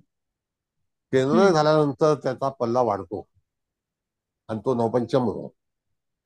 हं. नवपंचम झाल्यानंतर तो सूर्याच्या भेटीला येतच नाही, तो हो. षडाष्टकामध्ये जातो. मग तो हं. मृत्यू षडाष्टक असो, समसप्तक असो, प्रीती षडाष्टक असतो, पण तो वक्री मार्गी इकडे तिकडे तिकडे इकडे नाचतोच. आणि शेवटी मंगळ हा श्रमिक आहे. हो त्याला एका राशीमध्ये 180 दिवस इकडे तिकडे संरक्षण करावं लागतं. सेनापती आहे ना तो. हो. मग धावाधाव ही होते. आता त्या ह्याच्यामध्ये आपण जर पाहिलं तर सिंह राशीपासून म्हणजे सूर्यापासून कितवी रास येते, तर त्या ठिकाणी 90 अंश येतं. बघा, पहिले 30 बुधाचे, दुसरे 30 तुळेचे आणि तिसरे 30 वृश्चिकेचे. हम्म. 90 झाले. हो. त्याच्यानंतर त्याची गती वाढते आणि तो हम्म. आणखी पल्ला गाठतो. म्हणजे गती जर तुम्ही चेक केली तर आता तुम्हाला दिसणार नाही ती गती, पण जेव्हा तो सूर्याची युती असेल, ज्या वेळेला सूर्य मंगळाची किंवा एक राशांतर अतिचारीमध्ये असेल, तर त्यावेळेला तुम्ही तपासून पहा, दुसऱ्या 2 महिन्यामध्ये सूर्य मंगळ असे जवळ जवळ जवळ जवळ असतात. 3 वर्षानंतर, आफ्टर 3 इयर्स, म्हणजे 900 दिवसानंतर तो वक्री व्हायला सुरुवात होतो. बर. त्याच्या अगोदर तो वक्री होत नाही. म्हणजे इट टेक्स 900 डेज. हम्म. कळलं? हम्म. मग अशा तऱ्हेने राजा त्याला सोडतो. काय करायचं ते कर, मरायचं ते मर, तुला नंतर मी जेव्हा जवळ येईन तेव्हा तुझी माझी भेट, एक राशांतर, त्रिरेकादश योग, असं करत करत त्या आकर्षणामध्ये तू परत माझ्या मागे येशील आणि परत मला विलीन होशील आणि मग परत पुढे जाशील. असं जे सर्कल आहे ते ऑर्बिट आहे. We call this orbit. हा. आणि त्या ऑर्बिट मधून सूर्य मंगळाचा खेळ हा असा सुरू असतो. दिस टेक्निकल. हा. पटतंय का? हो. हा, हो. फक्त ते 3 वर्षाचं म्हणालात ते माझ्या लक्षात नाही आलं. आता एखादी गोष्ट पुढे गेली, हा. आता जर समजा सैन्य गेलेलं आहे, हा. ते माघारी परत कधी येईल? 3 वर्षानंतर तुम्ही पहा, हा. मंगळ हा पुन्हा सूर्यापासून दूरवर गेलेलाच आढळेल. हा. हो. हो. म्हणजे बरोबर आहे. आफ्टर 3 इयर्स, हो. साधारणतः 900 दिवस, हा, जवळपास 900 दिवस. हा. 900 दिवस. आता हो. त्याच्यामध्ये बेरीज कशी आहे मॅडम, की कुंभरास, मीनरास आणि मेषरास या 3 हा. राशीमध्ये ही जर घटना घडली, हा. तर त्यावेळेला तो त्या ठिकाणी तिथेच राहील आणि तो कमी अवधी राहील. म्हणजे 900 दिवस नाही घेणार, तो त्याच्यापेक्षा थोडं कमी घेईल, कारण ह्या छोट्या राशी आहेत. हो. असं आहे. हो. म्हणून तिथे मंगळाचा विचार आपल्याला असा केला पाहिजे. पण मंगळ ज्या वेळेला तुम्हाला एखादी पत्रिका पाहाल, तुमच्या समोर असेल, तर त्यावेळेला मंगळ हा सूर्याला सोडून चाललेला आहे. होताच तर राजा आणि सेनापती हे एकत्रच असायला हवेत, असा नियम आहे. हम्म. ओके. राजाचं संरक्षण कोण करतो? सेनापती करतो ना. हो. हो. शुक्र हा सेवक आहे, हो. बुध हा बिरबल आहे. हम्म. राजाला सल्ला देणारा शुक्र आहे, सॉरी बुध आहे. पण शुक्रापासून सल्ला चुकीचा मिळेल हे लक्षात ठेवा, हो. नाही तर मुख्यमंत्री पद जाईल. कळलं? हो. हो. हो.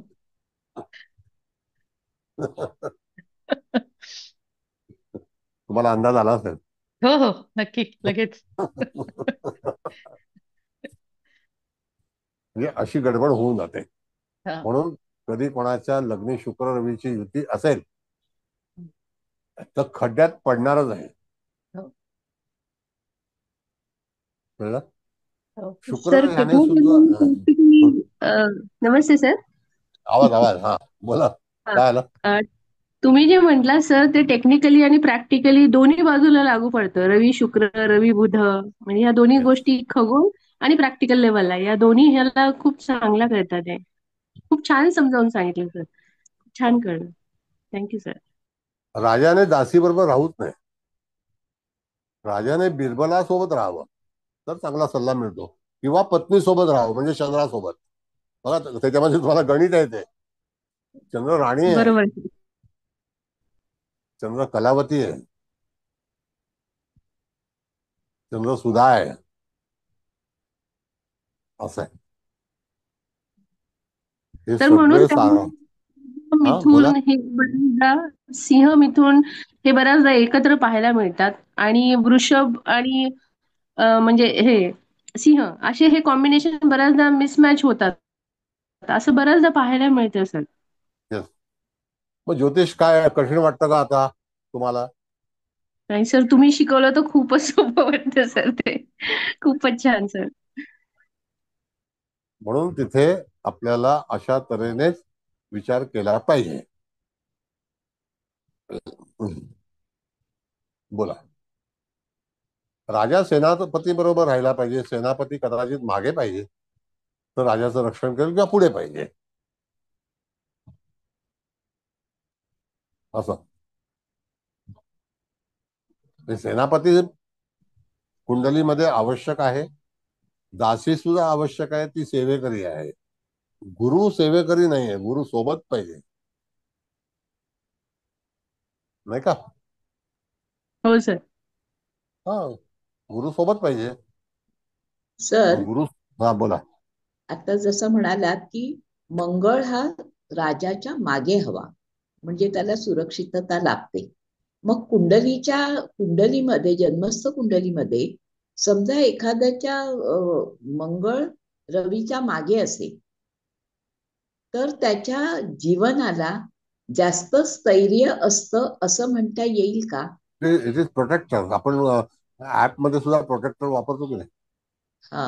हो. To protect the app. मग तसा हा मंगळ प्रोटेक्टर आहे. हा जीव जाईल पण राजाचं रक्षण करेल. योद्धा आहे ना शेवटी तो. हो. सेनापती आहे. हम्म. मग ज्यावेळेला बुद्धिबळ आपण खेळतो, त्याला राजाला मरू द्यायचं नसतं, हो. नाही का? हो. पण मग राजा आता मेला की आपण असं म्हटलं सर की षडाष्टकात तो जेव्हा येतो तेव्हा तो वक्री होतो, म्हणजे वक्री मार्गी, वक्री मार्गी दोन्ही होत. दोन्ही होणार, म्हणजे पण आधी वक्री होणार, मग तो परत मार्गी होणार. त्याच्या आधी तो धावत असतो, किंवा हो. तो काळजी करत नाही की आज राजा येतोय आपल्याला थांबायला पाहिजे असं नाही. पण मग जेव्हा असा षडाष्टकात रवीच्या मंगळ असतो, तेव्हा त्याची भूमिका काय घेता येईल आपल्याला? भूमिका म्हणजे त्या ठिकाणी आपला मंगळ बलवान नसतो. अच्छा. म्हणजे पत्रिका तुम्ही तपासते वेळी, मूळ पत्रिका बघा, मूळ हो. पत्रिकेशिवाय इत्यादी काही घटना घडणार नाही. हो. बरोबर आहे. हो. आता मूळ पत्रिका जर समजा सूर्याच्या बरोबर मंगळ असेल, हो. तर त्यावेळेला एक शक्ती वेगळी असते. हो. पण मंगळ हा जर मागे गेला असेल, हम्म. तर तो वक्री होऊन मग मागे आला असेल, हो. म्हणजे राजाला सोडून गेलेली व्यक्ती पुन्हा कामावर आलेली आहे, हो. नाही का? हम्म. असं आहे. आपण मागे पण पत्रिका मांडल्या होत्या, त्यावेळेला रवी मंगळ गुरु ह्या 3 ग्रहांची युती होती. ज्याचा कसा झाला होता त्यावेळेला, बुध रवी गुरुशी युती होती. आपण ती हो. पण मांडली होती, हम्म. नाही का? होय. मग त्याला तुम्हाला अशा गोष्टी मूळ पत्रिकेमध्ये पाहून त्याचं नशीब ठरवायचं असतं.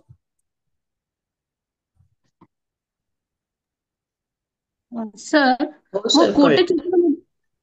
कोटचक्रामध्ये ह्या गोष्टी जास्त क्लिअर होतात ना सर, जे तुम्ही आता म्हणताय की मंगळ एक्झॅक्टली ते म्हणजे स्तंभ पहिल्या आहे. दुसऱ्या तिसऱ्या. येस, स्तंभ हा. कुठल्या स्तंभामध्ये आहे? एक्झॅक्टली. हा, हा. त्या स्तंभातून ह्या जास्त क्लिअरिटी वाढते आपल्याला येस, पाहताना. त्याला स्तंभ मिळालाच पाहिजे. येस सर, बरोबर. तो जर स्तंभ नसेल त्या ठिकाणी, तर त्याची बैठक, आणि त्याला 4 जे बिंदू आहेत, ते 4 स्तंभ आहेत.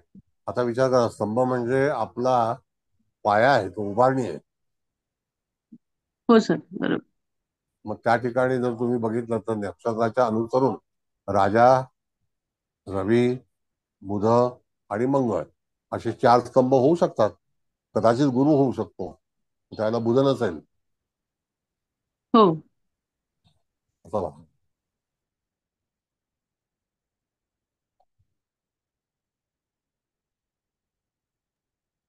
सर, मी एक विचारू? हा, बोला मॅडम. थोडासा काय म्हणायचं, out of the way. Basic basic प्रश्न विचारते. माफ करा सर, आधीच माफ करा, पण हा नाही, बेसिक नाही, प्रश्न आहे. It's okay. की रवी पुढे आहे मेषेला, हा, आणि मागे जर मकरेला मंगळ आहे, तर आपण फार असं लांब म्हणू आहे ते, शकतो का? हो, खूप लांब आहे. खूप तर लांब तो, आहे. हा, तर आपण असं म्हणू शकतो का की रवीचं बळ कमी झालं? नाही का नाही, तसं होत रवीचं नाही? बळ कमी होणार नाही. रवीचं बळ बर. कमी होणार नाही. त्याच्यामध्ये असं होतं की मंगळ उच्चीचा तो उच्चीचं फळ देईल, हा. पण तो राजाच्या केंद्रयोगात असेल, कधीही बेईमानी करू शकेल. ओके. राजाच्या केंद्रयोगामध्ये जर मंगळ आला हा. तर शासन उलट करू शकतं ना. हो. आता जसं सिरियाचं झालं, हा. शासन हे झालं, हो. राजा पळाला. मग कधी झालं? जेव्हा मंगळ कर्क राशीत आला त्यावेळेला घटना उलटापालट झाली ना, हो. हो. आणि त्याचं राज्य गेलं. पण समजा जर रवी अग्नितत्वाच्या ऐवजी जलतत्वात किंवा वायुतत्वात आला तर त्यात कुठल्याही असो, कुठल्याही असो, तो मग केंद्रयोग तत्व. झाला की राजाशी वैर आलं. ओके. केंद्रयोगाचं फलितच असं आहे की जर रवी आणि मंगळाचा केंद्रयोग असेल किंवा इत्यादी ग्रहाचा जर केंद्रयोग आहे असं आपण समजू. गुरु हं. परमिटेड आहे, रवी हं. चंद्राला परमिटेड आहे, गुरु चंद्राला परमिटेड आहे. काही हं. गोष्टी शास्त्रामध्ये त्यांनी सुचवलेल्या आहेत पाराशरीमध्ये. पण समजा रवीला मंगळ केंद्रयोगात नॉट परमिटेड, ते तिथे ग्राह्य नाही, तिथे तक्ता पलट होते. म्हणजे बर. एखाद्या व्यक्तीच्या कुंडलीमध्ये जर समजा त्या ठिकाणी तक्ता पलटी होणार असेल तर निदान त्याच्या त्रिएकादशी योगामध्ये जरी असला, जर सांगतो एका व्यक्तीचा जन्म बॉर्डरला आहे आणि त्याने अनेकांचे तक्ते गुल केले, कळलं? बर. आणि आज त्याला मंत्रीपद नाकारलेलं आहे, पण तरी सुद्धा तक्ता गुल करेल, त्याची ताकद आहे. हा. कधी कधी काही माणसं लोकांना डिस्टर्ब करण्यासाठी जन्माला आलेली असतात, काही माणसं तक्ता पलटी करण्यासाठीच जन्माला आलेली असतात. त्यांची गाईडलाईनच तशी असते. काय करू शकाल तुम्ही? हो. फक्त 20 ते 22 कलेचा फरक आहे रवी आणि मंगळाच्या केंद्र योगामध्ये. हो म्हणजे आपले अंशात्मकच आला तो जवळजवळ. हा अंशात्मकच आला जवळजवळ. जवळपास. हो. म्हणून या सगळ्या गोष्टी ज्या आहेत, मग शनी पण मंगळाच्या केंद्रात चालत नाही. हं. शनीचं तर तुमच्या समोरचं उदाहरण आहे सोनिया गांधी. हो. लग्नी शनी आहे आणि षष्ठात मंगळ आहे, त्यांचा क्षणासक चालत नाही. मंगळाची दृष्टी शनीवरती आहे आणि मंगळच घातक आहे, आणि तो सप्तमेश शनीला त्रास दिला, पतीच्या चिंधड्या झाल्या, असं आहे ना. हो. मग करता करविता कोण? मंगळ. मंगळ. येस. अधिक रवी केतू युक्त आहे, ते सुद्धा हो. परमिटेड नाही आहे. नाही आहे. नाही आहे. त्यांचा नाही. वाढदिवस झाला कधी कळलं नाही, काही गाजावाजा नाही, हो. असं आहे. म्हणून कुंडली वाचन करताना तुम्हाला ह्या सगळ्या गोष्टी ज्या आहेत मूळ कुंडलीवरून, नंतर मग वेदाची व्याख्या ही सर्वतोपरी चक्राला घ्यायची आहे. हो. हो. सर मी थँक्यू सर. विचारू? सर हा बोला. नमस्कार सर. नमस्ते. सर रवी मंगळ अंशात्मक समोरासमोर असतील तर त्याचा इफेक्ट काय वक्री म्हणायचा? त्रासदायक आहे. वक्री अंशात्मक असले तरी सुद्धा ते वक्रीत आहेत, अतिवक्री आहेत. 17 वक्री नाही, आणि 11 अतिवक्री. अंश समोरासमोर अति असतील तरी अति अतिवक्री. अतिवक्री येतात. अतिवक्री अच्छा.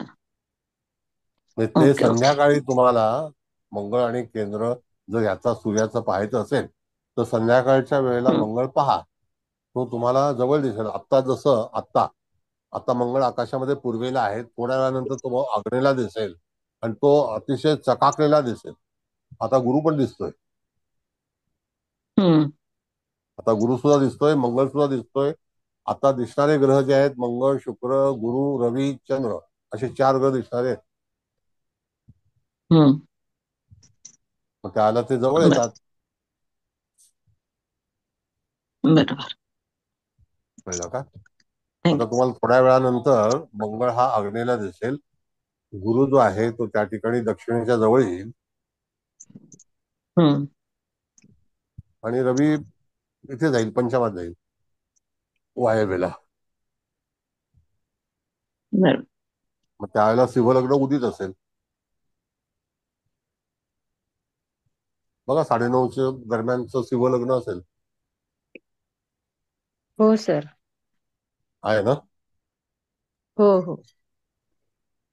हे आपण चेंज करू शकत नाही, हे नियम आहेत सृष्टीचे. कसं आहे बेंद्रे साहेब, आता आपण जर पाहिलं, बेंद्रे साहेब आहेत हो, का? आहे. हा. तर आपण जर पाहिलं तर राशी ह्या स्थिर आहेत. हो. फक्त आपण पृथ्वी म्हणून त्याच्याकडे जातो. हम्म. राशी आपल्याकडे येत नाही. हो. पृथ्वी चालली नाही म्हणून आपल्याला ते दर्शन होतं. तर मध्ये कोणाला तरी ऐकू येते काय ते? उन्नती केरकर.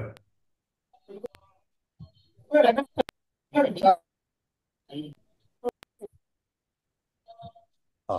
हा सर, काय म्हणतात? ऐक, नीट नाही असं ऐकलं. आहे, देऊळ तिथेच असतं, हा. बस तिथून जाते. हो. तसं प्लॅनेट आकाशामध्ये नक्षत्र तिथेच असतात, राशी तिथेच असतात. हम्म. फक्त पृथ्वी आपली तिथे जाते.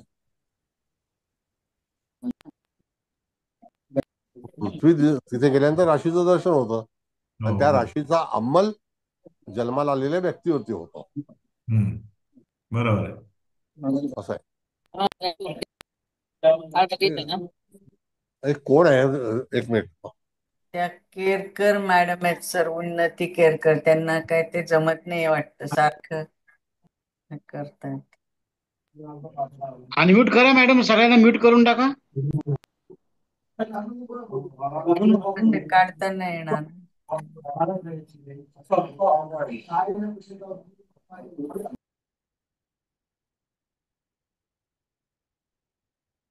आता बंद झालं ना. हा बर आता. हम्म. बर, पुढे बोला. हा, आता वेदाबद्दल काही प्रश्न? आता ही जनरल तुम्हाला खगोल सांगितलं, होय. आता वेदाबद्दल काय सांगा.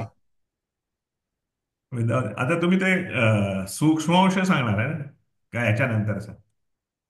नाही, जसं आता तुम्हाला जर आणखी सर्वतोपरी चक्र पुढे न्यायचं असेल हम्म. तर कदाचित छायाग्रहाचा क्लास संपलेला आहे जवळपास. आता चालू सगळं शिकवून.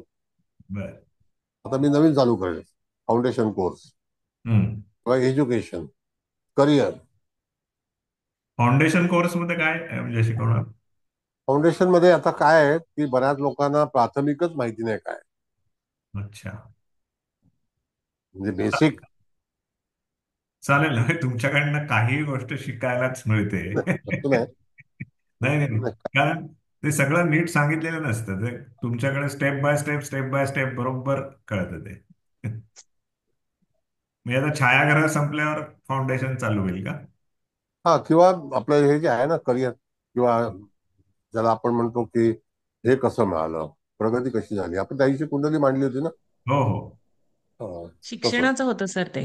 हा, शिक्षण. IPS ना. हा. हा. पण सर स्टेप बाय स्टेप खरंच चालेल, म्हणजे आता बेंद्रे सर म्हणले तसं की बेसिक तुम्ही पुन्हा सांगितलं तरी आम्हाला खूप ज्ञान मिळेल. बरोबर आहे की नाही बेंद्रे? Yes yes. हो हो, पाहिजेच आपल्याला. अगदी पहिल्यापासून सरांनी करंगळी धरून शिकवलं पाहिजे, तरच म्हणजे नाही छान असं होऊन जाईल. आहे. त्या सर आणि दिवशी सारावली हा पण सारा, घेणार आहेत ना? हो घ्या. त्या सर दिवशी पराशरी पण आहे. हो. हो, पराश्री आम्ही कुलकर्णी आले आहोत. का? हो कुलकर्णी आहे सर मी. आल्यात. हो मी आले होते सर मगाशीच, म्हणजे कधीच. हा, त्यांना होश बनवायचं. बर, आता त्या दिवशी कोणीतरी विचारलं होतं, मला आठवत नाही आता, की एक मिनिट. हा, कुलकर्णी मॅडम. हा सर, आता बोलतेय मी, दिसेल. हा, दिसलं. येस. ओके. बर, चला.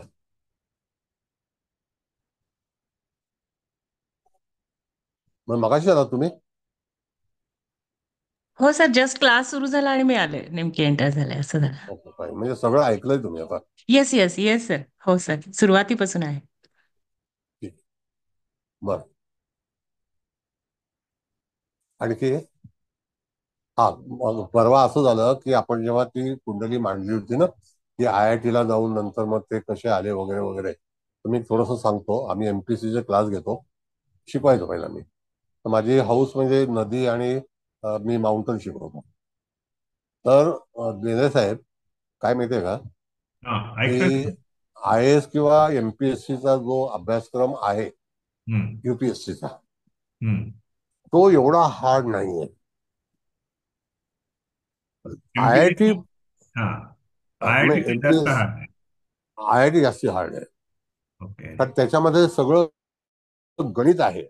हम्म, आणि तुम्ही मग IIT मध्ये काय इलेक्ट्रॉनिक्स करताय, मेकॅनिकल करताय, सिव्हिल करताय का आणखी इत्यादी इलेक्ट्रॉनिक्स वगैरे वगैरे, इलेक्ट्रिक, ते हार्ड आहे. तर हम्म, त्याचे डिफरंट हे आहेत. पण MPSC किंवा UPSC करताना हम्म, मी तुम्हाला गॅरंटी देतो याच्यामध्ये काय आहे आणि एवढे लोक कसे काम करतायत. हम्म, जर तुमच्याकडे भूगोलाचं साहित्य आहे हम्म, आणि इतिहास आहे हम्म, आणि करंट अफेअर्स आहेत, हम्म. तर तुम्ही IAS किंवा MPSC ताबडतोब उत्तीर्ण होऊ शकता. त्याचा बरोबर. बेस काय आहे? जसं आता तुम्ही इंजिनियर झालात, हो. तर तुम्ही 10वी केल्याशिवाय इंजिनियर झालात का? नाही. म्हणजे 8वी पण केली असेल, हो. बरोबर आहे. बरोबर. डायरेक्ट BA किंवा BE नाही केलं. नाही.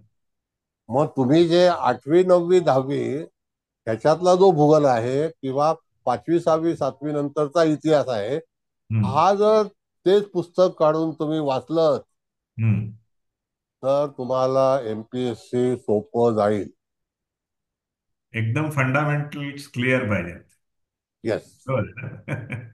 5वी 6वीचा इतिहास हम्म. आणि 9वी 10वी 11वीचं भूगोल. भूगोल. कारण MPSC मध्ये खगोलचा कधी वापर होत नाही, हम्म. भूगोल जास्ती वापर. तुम्ही थोडक्यात म्हणजे आपण जो विषय अवॉइड करतो, नागरिक शास्त्र, हो. हे फार महत्वाचं आहे. हम्म. हा बोला बोला सर. तुम्ही म्हणत होता या IIT एंट्रन्स बद्दल म्हणत होता का तुम्ही, की ते अवघड हा आहे? म्हणजे कुठले, ते अवघड आहे, हम्म, कठीण आहे. IIT नंतरचे पण जे काही 3 वर्ष 4 वर्ष जे आहेत ना, ती हम्म. फार डिफिकल्ट आहे. ते फक्त तुम्हाला शिकायचं असतं. बरोबर. पण ते फक्त IIT शिकायचं. शिकवायची पद्धत वेगळी आहे पूर्ण. हा, ती वेगळी कम्पेअर आहे टू त्याला. इंजिनिअरिंग, IIT म्हणून तर एवढे ब्रिलियंट लोकच जातात फक्त. नाही, तो सिस्टम प्रोफेसर जसा आता तुम्हाला सांगतो, इकॉनॉमिक्स शिकवताना आपले डॉक्टर सुब्रमण्यम स्वामी होते, हम्म, ते IIT पवईला होते. हम्म. मग त्यावेळेला त्या ठिकाणी तुम्ही काय शिकवता ह्याच्यावरती अवलंबून आहे. बरोबर. पण तुम्ही इंजिनिअरिंग शिकत असाल, समजा सिव्हिल शिकत आहात हम्म. किंवा मेकॅनिकल इंजिनिअरिंग, सगळ्यात टफ अँड टॉप, हो, टफ अँड टॉप कारण म्हणजे ते IIT. फंडामेंटल आहे. हो हो, त्याशिवाय आरंभ होऊ शकत नाही कुठल्या गोष्टीचा. हो. मी तुम्हाला टाचणी बनवताना पण पाहिजे तुम्हाला बरं. बी मेकॅनिकल, सॉरी. तर तसंच ज्योतिष बनते वेळी, आता आपल्या ज्योतिषाचा वर्ग आहे, MPSCचा नाही आहे, पण ज्योतिष बनते वेळी सुद्धा तुम्हाला, ज्योतिषी बनते वेळी तुम्हाला हा जो बेस आहे तो पक्का पाहिजे. पक्काच पाहिजे. नाही तर आपलं आलंय बरं ठीक आहे, तुम्ही कन्सल्टिंग करा किंवा नका करू किंवा काय करायचं, पण तुम्हाला तो स्ट्रॉंगली माहिती पाहिजे. बरोबर. सर पण तुमच्या इतकं डिटेल खरोखर कोणी शिकवत नाही, म्हणजे नाही आता आपोआप कळत गेलं आता नाही एक हे गोष्ट. सगळे विद्यार्थी आहेत, ते शिकवतील, माझा विश्वास आहे. हे हम्म, सगळे जे विद्यार्थी आहेत ते अतिशय चांगले आहेत, हुशार आहेत. मला 2-4 लोकांवरती तर पूर्ण कॉन्फिडन्स आहे की पुढे जाऊन ते वारसा हक्क निश्चित चांगला चालवतील. बरोबर. Thank you sir. नाही तर मी शिकवलंच नसतं ना. हो. शेवटी पुढची पिढी तयार झाली पाहिजे. हम्म. बर, आता वेदाबद्दल आणखी काही प्रश्न बोला, काही राहून गेलं असेल किंवा काय मी कवठेकर विचारा. बोलते. नाही नाही, बोला. आता तुम्ही म्हणाला ते विद्यार्थी सगळे शिकवतील म्हणून. तर आता एक एक लेक्चर मध्ये असं घ्या की ज्योतिष बनण्यासाठी ते योग कुठले असायला पाहिजेत कुंडली, ते एकदा सांगा तर आम्हाला. ओके. आता कसं आहे माहिती आहे मॅडम, हा की सर. गुढशास्त्राचं जे स्थान आहे ते अष्टम आहे. हो. गुढशास्त्राचा कारक ग्रह राहू किंवा केतू आहे. गुढशास्त्र कथन करणं बुधाकडे आहे. ओके. हा, म्हणजे त्याचं जे काही बुध हा कसा आहे की तुम्हाला एक प्रतिसाद पण देतो, काउन्सिलिंग पण करतो, ते बुधाकडे आहे. हो. रिप्लाय, आता जसं तुम्ही रिप्लाय देता हो. पेपर, तो बुधाकडे आहे. पण गुणशास्त्र शिकतेवेळी अष्टम स्थान तुमचं जर पॉवरफुल असेल, अष्टम अच्छा. स्थानामध्ये अष्टमेश असेल किंवा राहू असेल, तर हा तुम्हाला केतू. गुणशास्त्र शिकणं सोपं. राहू पण केतू पण, केतू. तर गुणशास्त्र जरा सोपं जातं. आता राहिला भाग काय आहे की समजा अष्टमात रवी आणि राहूची युती आहे, तुम्ही जबरदस्ती त्या शास्त्रामध्ये आलात, पण हो. रवीला काय गुणशास्त्र पसंत नाहीये. अच्छा. रवी हा राजा आहे, तो म्हणे की मी हो कशाला बरोबर शिकू, आहे सर. हो मी हो. बरोबर. हायर करेन. हम्म. जसं अलेक्झांडरचं झालं होतं. हा. अलेक्झांडरला माहिती होतं की भारतामध्ये विद्वान ऋषी आहेत, तर अच्छा. त्याने हा. आदेश दिला सेनापतीला की जाऊन सगळ्यात चांगला ज्योतिषी त्याला शोधून आणा. तर सगळे हो. गेले शोधायला, तर एक हा. मनुष्य भेटला. हा. किंवा असं असं आहे, अलेक्झांडरने तुला बोलवलंय, तुझं नाव लौकिक फार चांगलं आहे. तो बोलला अच्छा. मी काय येणार नाहीये. त्याने येऊन राजाला निरोप दिला की तो म्हणतो काय मी येणार नाही. राजा आला तर आला, नाही तर नाही आला. राजा बोलला असं कोण मनुष्य, बघूया तर, चल मी येतो. मग राजा तिथे गेला. राजाला सगळं पाहिजे होतं, मला हे मिळेल का, मला ते मिळेल का, ते मिळेल का. अलेक्झांडरचं सांगतो हा गोष्ट. हो तो बोला सर. हो सगळं मिळेल तुला, हे होईल ते होईल ते होईल. मग आता सगळं हे झालं. तो बोला की तुला फी किती द्यायची. राजा बोला, तो मनुष्य ज्योतिषी बोला, मला काय हा. फी द्यायची आहे, तुला गरज होती तू माझ्याकडे आला, तो बोला ना. हा. बरोबर. मला काय फीची आवश्यकता नाहीये. तुला जे पाहिजे होतं ते मी दिलंय, मिळालं. नाव यू गो. ओके. कळलं का.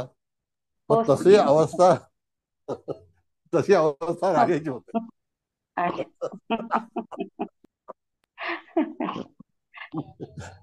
म्हणून राजा हा भविष्य सांगण्याकरता नाहीये. निर्माण बरोबर झालेला आहे. नाहीये. म्हणजे पण अष्टमातले ग्रह महत्वाचे. हा, अष्टमात आणि स्थान. राहू अष्टमात किंवा राहू युक्त समजा बुध आहे, तर लबाड ज्योतिषी जन्माला येणं नक्की आहे. हो बुध. बरोबर आहे. बुध आपली भूमिका सोडणारच नाही. नाही सोडणार. बरोबर आहे. मग तो राहू युक्त असला की बोलण्यामध्ये तो, चतुर एकदम. नाही बोलण्यात नाही, त्याची जी इंटेन्शन आहे ना, अष्टमात आल्यावरती तो तसंच होईल. ती क्रिमिनल आहे. ओके. बुध सुद्धा क्रिमिनल होऊ शकतो, मंगळच होतो क्रिमिनल असं नाही. हो हो हो. असं आहे. ओके ओके सर, समजलं. तसं थोडक्यात काय पण छान सांगितलं सर तुम्ही, खूप आता. तर माझा अष्टमात केतू आहे सर. म्हणून तुम्ही ज्योतिषी झालात ना. झाले नाही अजून सर, शिकते तुमच्याकडे. आता एवढ्या एवढ्या लांबून तुम्ही प्रवास करत आलेला आहात ज्योतिषाचा. हो. नाही होईल पण सर, हळूहळू प्रयत्न आता करेन. देशमुख मॅडमचे ज्योतिषी आहेत. त्या तर खूप मोठ्या ज्योतिषी आहेत सर. नाही हो, त्यामुळे नाही असं बिसं काही नाही. हो हो, आम्ही अनुभव घेतलाय मॅडम तुमचा. नाही, नाही नाही, बाबा तुम्ही जे सांगता खूप सरांची अचूक कृपा आहे, सांगता. ती सरांची कृपा आहे. हो ना, आम्ही पण प्रयत्न करू सर. शेवटी त्या कुलकर्णी तर मॅडमच्या विद्यार्थिनी आहेत. हो. अष्टमात म्हणजे अष्टमेश जर राहू किंवा केतू सोबत असेल तरी हो, देखील ती व्यक्ती ज्योतिषी चालेल. होऊ शकत हो असेल ना सर. हो हो हो हो. तो थँक्यू सर. कसा ज्योतिष असेल ना, त्याच्यावर अवलंबून आहे की तो कसा ऍक्ट करेल. आता मंगळ राहूची युती आहे आणि समजा ज्योतिषी आहे असं समजा, तो पटकळ. फसवा आहे. फटक फसवा आहे, म्हणजे कम्प्लीट त्याला जमणारच नाही. मंगळ आणि ज्योतिषात काडी मात्र संबंध नाहीये. मग सर अष्टमेश शुक्र असेल आणि तो राहू सोबत असेल तर? तो सुद्धा त्या ठिकाणी गैरकारभार करणारच. असं आहे. राहू सोबत असणारा, आता बघा ज्योतिष हा पहिली गोष्ट लक्षात घ्या, भावनिक हा. भाग आहे की नाही मला सांगा. हो बरोबर. एखाद्या व्यक्तीच्या संकटामध्ये आपण मदतीला जाणे म्हणजे भावनात्मक आहे, असा मार्ग आहे. बरोबर आहे सर. चंद्र राहू चांगला का सर? मग सर हा चंद्र कुठला राहू ग्रह, आहे. हा कुठला ग्रह चांगला की जो चंद्र अष्टमेशा? चंद्र मानसिक समाधान देणार आहे. म्हणजे थोडक्यात तात्पर्य काय आहे की नाही ठीक होईल, काय काळजी करू नका, हे करा, असं म्हणता येईल. म्हणजे अष्टमेश चंद्र राहूयुक्त असं ना? चंद्र राहूयुक्त, गुरु राहूयुक्त. पण अष्टमात चंद्र असला तरी म्हणजे राहूयुक्त असायलाच पाहिजे असं नाही मॅडम. नाही अष्टमात नाही, पण तो अष्टमेश असून कुठेही असेल असं म्हणते मी. नाही नाही ऐका, अष्टम स्थानाशी निगडीत समजा चंद्र आहे आणि तो राहूच्या युतीत आहे तरी चालेल. हं. उदाहरणार्थ धनु तेच लग्नाला विचार. अष्टमेश चंद्र आहे आणि तो हं, राहूयुक्त आहे, बरोबर आहे, तो हं, ज्योतिषी होऊ हं, शकतो. पण एकटा चंद्र जरी हं. अष्टमात असेल तरी सुद्धा चांगला ज्योतिषी होऊ शकतो, पण कमी बोलणारा. अच्छा अच्छा. हं. असं आहे. Okay okay. चंद्र ओके हा सर. वायफळ करणारा प्लॅनेट नाहीये. बरोबर. वायफळ फुशारगी मारणारे ग्रह कोण आहेत? छाती फुगून चालणारा रुस्तमेहीन मंगळ. मग समजा तो असा असा चाललाय म्हणजे समजा मंगळ प्रधान व्यक्ती आहे, असं आहे ना. प्रत्येक ग्रहाचे कॅरेक्टर्स वेगळे बरोबर आहेत. बरोबर सर. पण सर सर चंद्र राहूनी चंद्रच बिघडला असेल तर तो कसं हे करणार? चंद्र बिघडला म्हणजे काय, ते राहूयुक्त आहे का? सर राहूची दृष्टी चालते. म्हणजे तो केतुयुक्त आहे का? हा राहूची राहूयुक्त दृष्टी असेल नाही ना, तर. राहूला दृष्टी नाहीये मॅडम. त्या नाही दृष्टी राहूला दृष्टी नाही. ओके. राहू चंद्र युती असेल तर. चालेल ना. आता सर मला बोला. अष्टमेश उच्चेचा गुरु आहे तर अष्टमेश उच्चीचा गुरु हा कोण आहे, कुठे आहे, कोणासोबत आहे?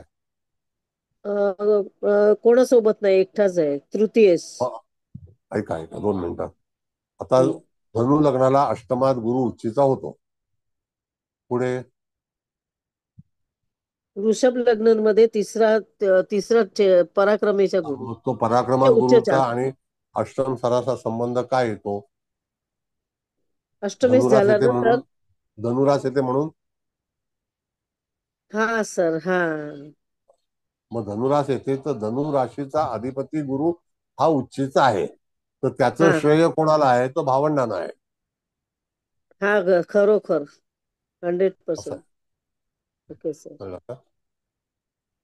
म्हणून प्रत्येकाला ज्याला आपण श्रेय म्हणतो ते तसं आहे. हा सर, थँक्यू सर. आता माझ्या चंद्र राहूची युती आहे. मी जेव्हा हे ज्योतिष शिकायला लागलो, माझ्या सासवडचे लोक बोलले आता हा भीक मागायचं काम करणार आहे, आपली पोरगी फुकट गेली. कळलं? मी ज्योतिषाचा धंदा त्याच्यासाठी योग्य नाही. बोला पुढे चला. सर माझ्या याच्यामध्ये रवी, बुध, राहू, हर्षल, प्लुटो अष्टमात आहेत. मग आता त्याच्यातलं सगळे कुठलं एकमेकांचे कॅरेक्टर योग्य आहे? हा त्यातलं कुठलं कॅरेक्टर बघा तुम्ही. सगळे एकमेकांच्या युतीत आहेत. मग सगळे एकमेकांच्या युतीत आहेत, पण शेवटी राहूने तुम्हाला ज्योतिषाकडे ओढलं गेलात तुम्ही. आता हो. पुढे प्रोफेशन करताना तुम्ही कसं कराल हे ते ग्रह ठरवतील. अच्छा, पण सगळे अगदी डॉट युतीमध्ये आहेत सगळे. बरोबर आहे, डॉट युतीमध्ये असले तरी सुद्धा तो ग्रहण योग आहे. हो. आता तो ग्रहण योग जो आहे मॅडम, तो त्या 1962 साली झाला होता. तो मकरेत झाला होता का? कुठल्या राशीत आहे? 61 साली. कोणत्या राशीत आहे? सिंह. सिंह राशीला. मध्ये मकर लग्नाला आला ना तो. हो, मकर लग्नाला. आणि म्हणजे मकरेमध्ये 15 लग्नामध्ये ऑगस्टच्या गुरु शनी नंतरची डॉट युती आहे. युतीत आहेत. 15 ऑगस्टच्या नंतरची युती आहे. हो, 20 ऑगस्ट. आणि गुरु शनी डॉट युतीत लग्नात आहेत. मग ते शनीचे कॅरेक्टर लग्नी आहे. पण अष्टमामध्ये तुम्हाला पहिलं मला एक सांगा मॅडम, की आतापर्यंत तुम्ही प्रोफेशनल ज्योतिषी किती केलं?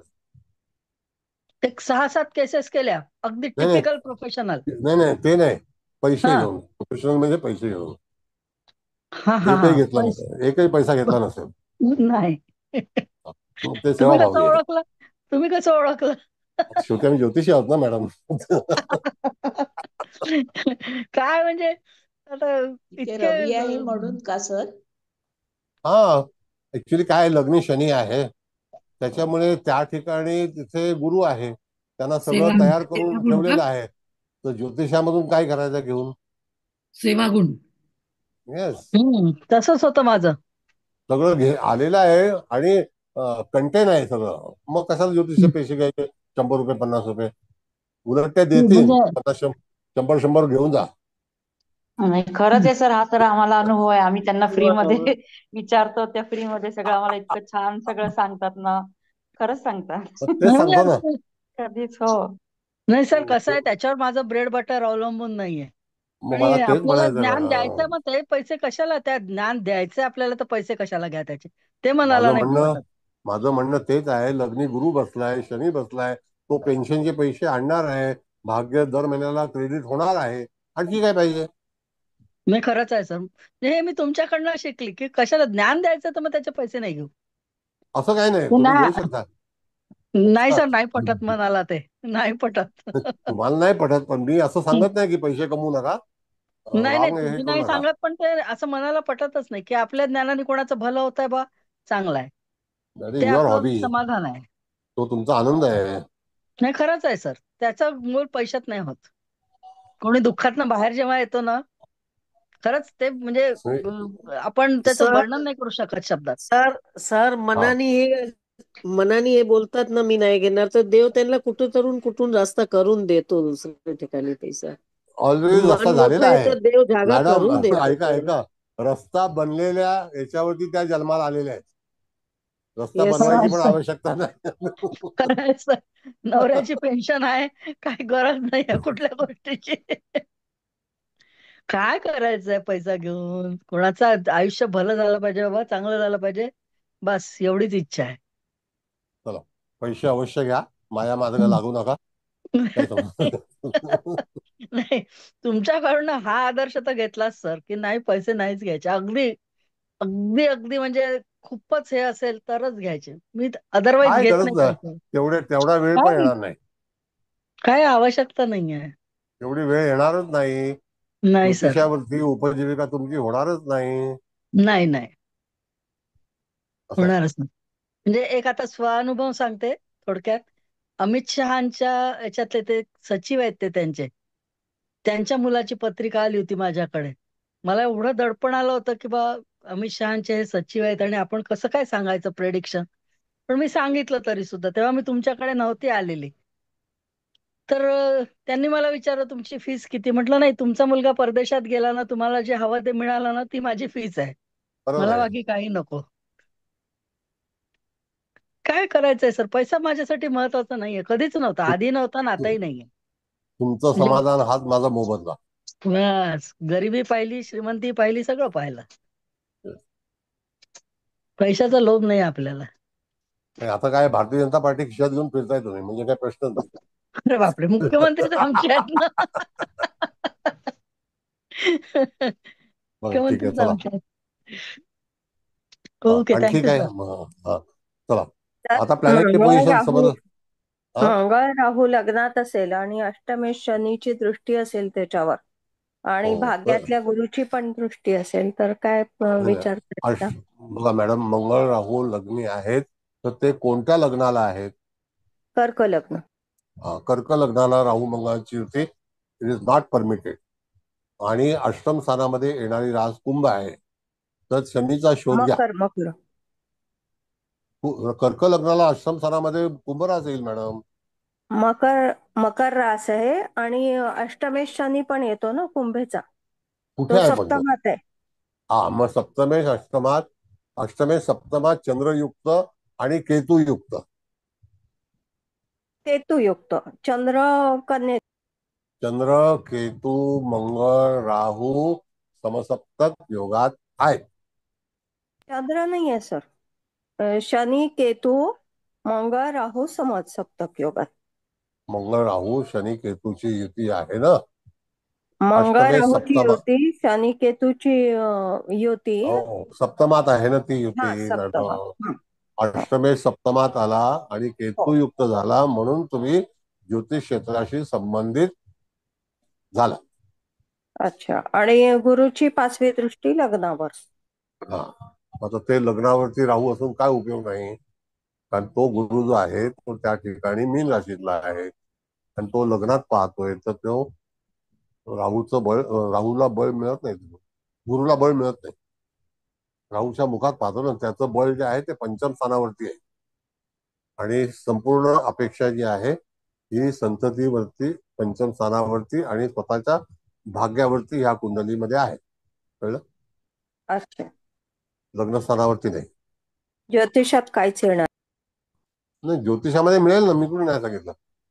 ज्योतिषी कशामुळे झालात हे सांगितलं तुम्हाला, पण अच्छा. जास्ती बेनिफिट जो आहे तो संततीला आणि तुम्हाला तुमच्या भाग्यासंदर्भात. कळलं सर का? धन्यवाद सर. सर मी विचारू? हा बोला. समजा अष्टमात रवी आहे, राहू आहे, अष्टमात राहू आहे आणि अष्टमेशाच्या अष्टमात आहे, म्हणजे पराक्रम स्थानात आहे. नाही, एक मिनिट. अष्टमात राहू आहे तर तुम्हाला हो. ज्योतिष करायला हरकत नाही, ज्योतिषी होऊ शकता. राहू युक्त जर एखादा ग्रह असेल तरी सुद्धा जातक हा ज्योतिषी होऊ शकतो. पहिली गोष्ट म्हणजे अष्टमाच्या अष्टमात पराक्रम स्थानामध्ये असणारं गणित हे कम्प्लिटली बेसिक होय. जे हे काय? प्राथमिक आपण जेव्हा बेसिक प्राथमिक जेव्हा आपण शिकतो त्यावेळेला इथला हा स्वामी त्याच्यात आहे, तो स्वामी त्याच्यात आहे, बस दॅट्स इट. नाही, मी अशासाठी म्हटलं की चंद्र अष्टमेश चंद्र आहे, तर धनु अष्टमेशाचा लग्नाला संबंध. अष्टमेश चंद्र पराक्रमात तूळ राशीला आला. हा, आला का तूळ राशीला? नाही, मी धनु लग्नाबद्दल विचारलं सर. धनु लग्नाच्या ह्याच्यामध्ये कुंभेला येईल तो. हो, कुंभेत येईल. हा, मग त्याचा काय संबंध? नाही, मी म्हटलं की अष्टमात जर राहू आहे आणि अष्टमेश अष्टमात गेलाय असं म्हटलं. परत सांगतो, अष्टमात राहू आहे, हो, तो तुम्हाला ज्योतिषी बनवेल, दॅट्स ऑल. इतर ग्रह शोधण्याची आवश्यकता नाही. ओके.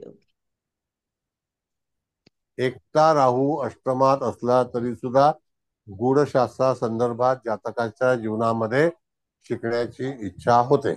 मग तो वाचून शिकतो, क्लासला जाऊन शिकतो किंवा अन्य ज्या काही गोष्टी असतात ते शिकतो. मग तो काही जादूटोणा पण शिकतो, काही वेळेला ते आणखी काय पुस्तक आहे ते पण शिकतो. उपचार, उपाय, संजीवनी सर मी उपाय. एक विचारू? हा बोला. Okay sir, thank you. आता तुम्ही सांगताय हे सगळे ज्योतिषी होणार तर राहूशी आहे. रिलेटेड आणि अष्टमाशी रिलेटेड असेल तर आता ह्यातला चांगला ज्योतिषी होण्याचे पण गुण सांगा. हे आता सगळे चांगलं ज्योतिषी ज्योतिषी झाले. नाही, हे नाही, सगळे ज्योतिषी झाले. बरोबर आहे. हा, पण बुध चांगला राहू युती ज्योतिष, असेल. हा, तुम्ही बोला. चांगला ज्योतिषी मॅडम स्वतःच विचार करून सांगतो की मी चांगला ज्योतिषी आहे. आता तुम्हाला पत्रिका वाचता येते, तुम्हाला सगळ्या गोष्टी माहिती आहेत, निदर्शन माहिती आहेत की त्याला कुठे इंडेक्स करायचं आहे, काय करायचंय, हे सगळं तुम्हाला माहिती आहे. म्हणजे तुम्ही चांगले विद्वान ज्योतिषी आहात. शास्त्री होणं म्हणजे फक्त ज्योतिषी आहे असं नाही. तुम्हाला चारही अंगाचा जर अभ्यास असेल, तुमचं फलादेश चांगला आला पाहिजे, ह्याला चांगला ज्योतिषी म्हणतो की नाही आपण? हो, बस ते ज्ञान तुमच्यापाशी असणं गरजेचं आहे. एखादी घटना होण्यासाठी जसं 12 स्थानाबद्दलचे काही योग आहेत, आपण सुरुवात केली होती त्यावेळेला मार्केशने सुरुवात केली होती आपल्या आजच्या वर्गाची. ते जर तुम्ही एखाद्याला पटवून सांगितलं आणि दुःख कधी आली, कशी आली हे जेव्हा कळलं, तर त्यावेळेला त्याला वाटेल की हा नाही, हा उत्तम ज्योतिषी आहे. आणि 36 गुण लावून लग्न केलं आणि ते लग्न फेल झालं तर ज्योतिषी कसला? असाही भाग होईल ना. पण वैवाहिक जीवनाची कार्यशाळा आपली आहे, त्याच्यावरती 12 लेक्चर आहेत मोकळी भाऊंच्या प्रोग्रामवर. मग आता ते ऐका, मग तुम्हाला कळेल की खरं लग्नाची अवस्था म्हणजे विवाहाची अवस्था काय असते. वैवाहिक जीवन एक वेगळ्या तत्वाचे, वेगळ्या जगातले लोक एकत्र येतात, त्याला विवाहबद्ध म्हणतो आपण. हो, सिरियसली. आणि त्याच्यात 36 गुण मिळून जर उद्या टाटा बाय बाय केलं तर ज्योतिषी कसला? हो, खरंय. मग तो उत्तम ज्योतिषी नाही. हो. पण तुमच्या उत्तम दृष्टीने उत्तम ज्योतिषीची व्याख्या काय? ज्योतिष खरं असणं, त्याला ज्ञान असणं, त्याला ज्योतिष आलं पाहिजे, घटनाक्रम कळला पाहिजे, घटना कधी होणार आहे आयुष्यामध्ये त्याला गोचर फार महत्वाचं आहे. ट्रान्झिट त्याला कळलं पाहिजे की एखादी घटना होण्यासाठी कसा भाग त्यांनी विचार केला पाहिजे. आता त्यावेळेचा जो अभ्यासक्रम आहे तो पुढे आपण निश्चित घेणार आहोत. किंवा एखादी घटना होण्यासाठी त्याला प्लॅनेट कशा मोमेंट मध्ये असतो ती घटना त्याला भोगावी लागेल. त्याच्यावरती जर त्याचं प्रिव्हियस कर्म जर चांगलं असेल तर एखादी घटना होणारी टळून जाऊ शकते, असंही आहे. हो. सर, एक प्रश्न विचारू? हा, विचारा. अष्टमामध्ये चंद्र हर्षल युती डॉट युती असं असेल तर काय म्हणजे वाईट नाही आहे काय? मनुष्य काही ना काही वाईट नाही आहे. काही ना हर्षलच्या बाबतीमध्ये तुम्हाला म्हणजे सगळ्या लोकांना कदाचित गैरसमज असेल, तो साप चुकीचा आहे.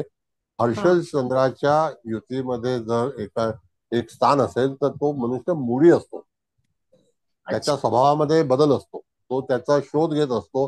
रिसर्च असणारे करणारे आजपर्यंत आपण जो काही रिसर्च तो अनुभव घेतो, जे काही सुविधा आपण वापरतो, त्या सगळ्या सुविधा आपल्याला प्रोव्हाइड कोणी केलेल्या आहेत? तर हर्षलने केलेले आहे. अच्छा. हर्षल हा दूरदृष्टीचा प्लॅनेट आहे. जसं आकाशामध्ये विमान 1906 साली पॅसेंजर विमान झालं, मग ते उडवताना त्याच्या मागचा शोध हर्षलचा आहे. अच्छा. बोईंग कंपनीची स्थापना ही 1906 सालची आहे. जर ती स्थापना नसती झाली तर आज आपल्याकडे एअरबस आली असती का? नसती आली. ते दोघं एकमेकाचे कॉम्पिटिटर आहेत, बोईंग आणि एअरबस. कारण एअरबस 3 देशांनी बनवले आणि बोईंग फक्त अमेरिकेने बनवलं, असं आहे. आता अमेरिका विचार करते की आपण पण एअरबस सारखं करावं, आणखी एका देशाला सोबत घ्यावं आणि आपण त्याची टेक्नॉलॉजी घ्यावी, असं आहे. म्हणून हर्षल हा वाईट ग्रह नाही. लोकांचा हा गैरसमज आलेला आहे. आता हर्षलशी कोणाशी जमत नाही.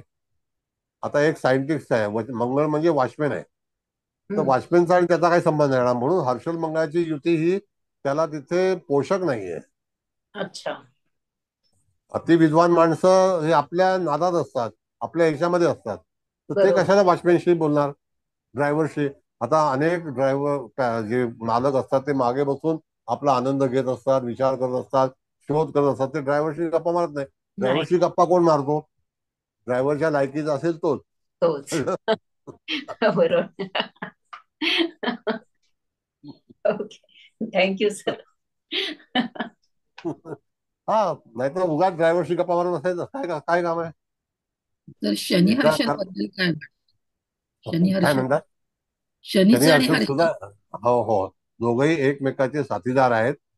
हर्षल सुद्धा आणि जेव्हा जेव्हा आता कुंभ राशीला शनी आलेला आहे, हर्षल सुद्धा कुंभेचा येतो, वायू तत्वामध्ये येतो, मिथुन येतो, तुळेला येतो, त्यावेळेला जगामध्ये एक आधुनिक धोरण तयार होतं.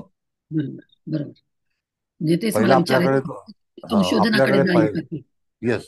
आपल्याकडे पहिला रायफल होती, रायफल नंतर पिस्तूल आलं, पिस्तूल नंतर AK-47 आली, त्याच्यानंतर तोफ आली.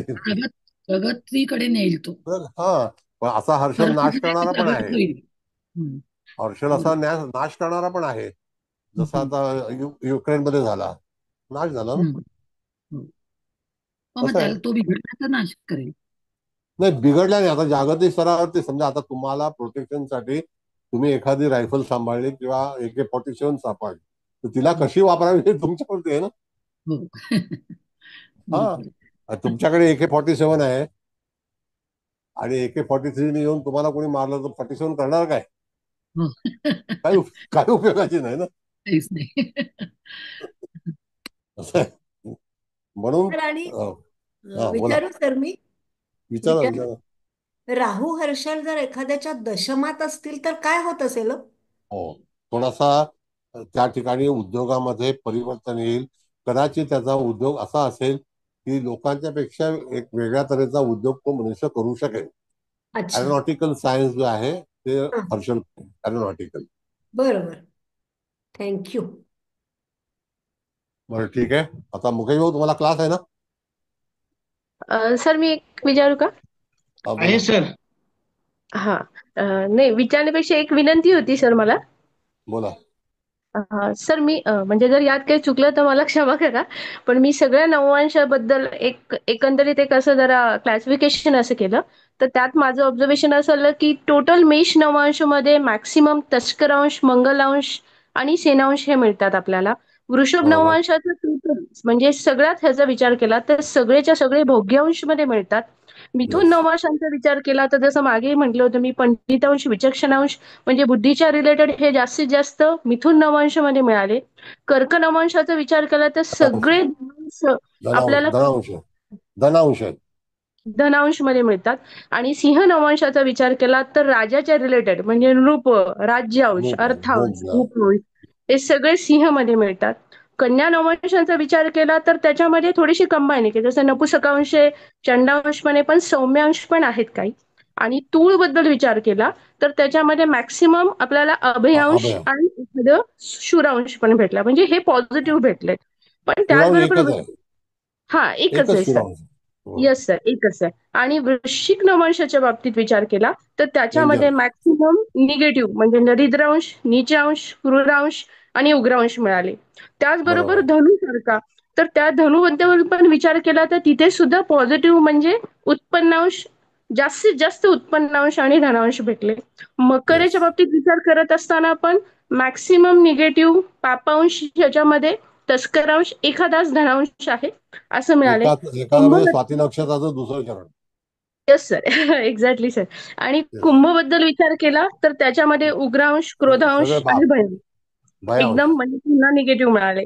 परत 100%. मीनेकडे आलो तर पुन्हा पॉझिटिव्हिटीकडे गेलो की उत्कृष्टांश हा मीनेमध्ये मिळतो आपल्याला, उत्पन्नांश, शोभनांश आणि सौम्यांश. अशा रीतीने सर म्हणजे जर सगळ्यांनी असा अभ्यास केला तर हे जे अवघड वाटते जे भोग्यांश तर त्याच्यामध्ये सगळ्यांनाच म्हणजे मदत होईल असं मला वाटतं. काही चुकलं असेल तर क्षमा असावी सर. एक नाही छोटासा नाही, प्रयत्न केला. काही चुकलं थँक्यू. नाही. व्यवस्थित अभ्यास आहे तुमचा. मग आता कुलकर्णी मॅडम, आता उत्तम ज्योतिषी शोधायचं तर बघा इथे. बरोबर सर. बरोबर आहे. तर एक विचारायचं होतं की आता तुम्ही हर्षलाबद्दल जेव्हा सांगत होता तेव्हा मग हर्षल जर आपण म्हणजे रिसर्च ओरिएंटेड आपण असा जर मानत असू तर मग ज्योतिषशास्त्रामध्ये पण हर्षल तितकाच आपल्याला महत्वाचा मानला पाहिजे. कारण अगेन आपण एखाद्याचं भविष्य जेव्हा वर्तवतो तेव्हा आपणही एक नवीन काहीतरी जे आपल्याला गवतं किंवा ते सांगत असतो तर मग तो शोध या अर्थाने हर्षलाचा पण इथे आपण विचार करू शकतो का सर? नक्की करू शकतो. हर्षलचा विषय जो आहे ना मॅडम, हा. हा पूर्णपणे ऑर्बिट आणि येस. आपलं वरचं जे हे आहे आकाश, ज्याला आपण हो. म्हणतो खगोल, बरोबर तर बरोबर. खगोलीय शास्त्रामध्ये ज्या काही घडामोडी होत असतात, बरेचसे प्लॅनेट राईट. आहेत, उल्का आहेत किंवा इत्यादी जे काही आकाशगंगा आहेत, तर हा. अशा सगळ्या गोष्टींचा शोध जी काही हो. नासा आहे तर ह्याच्यासाठी एक्झॅक्टली. हा हर्षलच मला हवा. तसंच मग शोधच आला ना म्हणजे गूढ तर जे शोध काही आला. नाहीये त्याचा म्हणजे त्याच्या शोध येस. आपण घेतो. इन दॅट केस सर मला अजून एका ग्रहाबद्दल म्हणजे नेपच्यून विषयी विचारायचं होतं की इथे नेपच्यूनचा पण काही कार्यभाग असू शकतो का? सो दॅट आपण एखाद्या नाही, आपण नेपच्यून मनाची रिलेटेड नेपच्यून हा जो गोष्टी आहे, सांगतो.